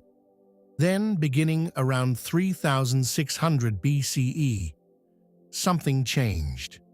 Over the following millennium, the Maltese temple builders constructed at least 30 temple complexes across the two inhabited islands, structures built from massive limestone blocks, organized around a distinctive trefoil or cloverleaf plan, decorated with carved relief and pitted surface ornament, and oriented with a precision relative to solar and lunar events that implies sophisticated astronomical observation conducted over generations. The temple building phase ended, apparently abruptly, around 2500 BCE, with the population either dying out or transforming into the Bronze Age communities who subsequently occupied the islands and who left no evidence of understanding or continuing the temple tradition. Menasdra consists of 3 conjoined temples of different dates, the oldest assigned to the Gantija phase of the Maltese temple sequence, roughly 3,600 to 3,200 BCE, and the 2 younger temples belonging to the subsequent Caucasian phase, approximately 3,150 to 2,500 BCE. The site occupies a south-facing terrace near the southwestern tip of Malta, looking toward the tiny uninhabited islet of Filfla across a stretch of sea that catches the full force of weather coming up from North Africa. It sits close to another temple complex, Hagar Kim, which stands on the ridge above it, and the 2 sites together constitute one of the most significant concentrations of megalithic architecture anywhere in the world. Both are UNESCO World Heritage Sites, protected since 1992, and both are now covered by protective tent structures erected in 2009 to shield the limestone surfaces from the increasingly damaging effects of weathering and acid rain. The construction technique at Menasdra uses 2 types of local limestone available on Malta: the harder coralline limestone for the external orthostats, the large upright slabs that form the outer walls, and the softer Globigerina limestone for interior elements and carved decorative features. The external walls are built from massive coralline blocks, some weighing several tons, fitted together in a manner that has preserved the basic structural integrity of the temples across more than 5,000 years of Mediterranean weather. The interior spaces are more intimate. Curving apses arranged around a central corridor create a series of enclosed chambers whose proportions, even partially ruined, generate a sense of controlled spatial experience that feels deliberately designed to shape the movement and perception of those who entered. The astronomical alignments at Menasdra's younger temples are among the most precisely documented in prehistoric architecture. The main entrance of the South Temple is oriented so that at the spring and autumn equinoxes, the 2 dates in the year when day and night are of equal length, the rising sun projects a beam of light directly down the central corridor of the temple, illuminating the principal altar at the far end with a precision that cannot be accidental.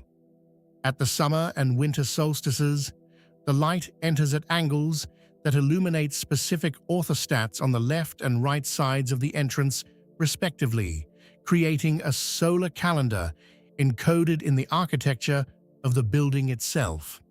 The community that designed and constructed Menasdra possessed sufficient astronomical knowledge to predict the solstices and equinoxes with the precision required to orient a major stone structure accordingly. Knowledge that would have required generations of systematic observation, recording, and transmission.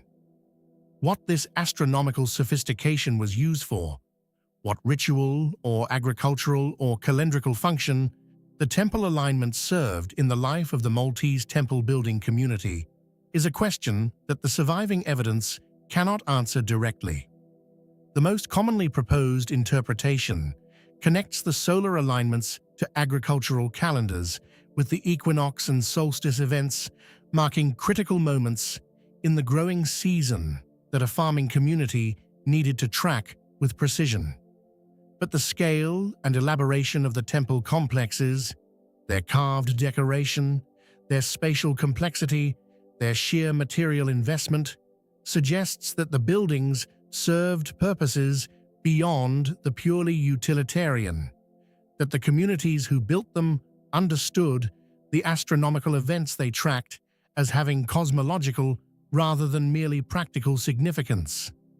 The people who built Menasdra and the other Maltese temples have left no written records, and no unambiguous iconographic program that would allow confident reconstruction of their belief system.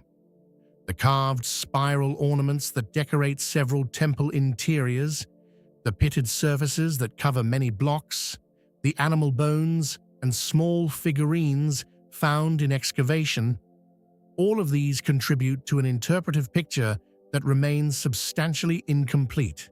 The famous figurines associated with the Maltese temple culture, corpulent stylized human forms in both seated and standing postures, sometimes referred to as fat ladies in older literature, though the term is now considered inadequate, appear to represent significant beings, possibly deities or ancestors, whose identity and theological role are debated. Some researchers have proposed a goddess-centered religious system. Others argue for a more complex polytheistic or animistic tradition. Others maintain that the evidence is insufficient to support any specific theological reconstruction. What can be said is that the people who built Mnajdra were not primitive in any meaningful sense of that word.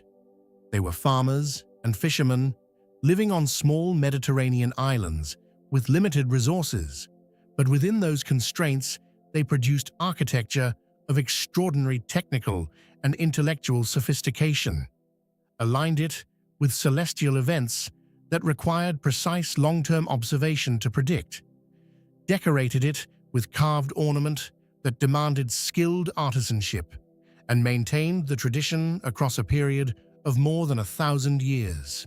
Then they stopped, or they disappeared. The reason remains unknown. 5,000 years later, at the equinoxes, the sun still enters the South Temple at Mnajdra along the angle its builders calculated. The light moves down the corridor, finds the altar, and for a moment, the geometry of the ancient world and the geometry of the solar system coincide exactly as planned.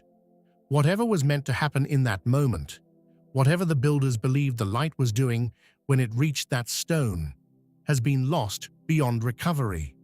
But the light still comes, and the stone still receives it.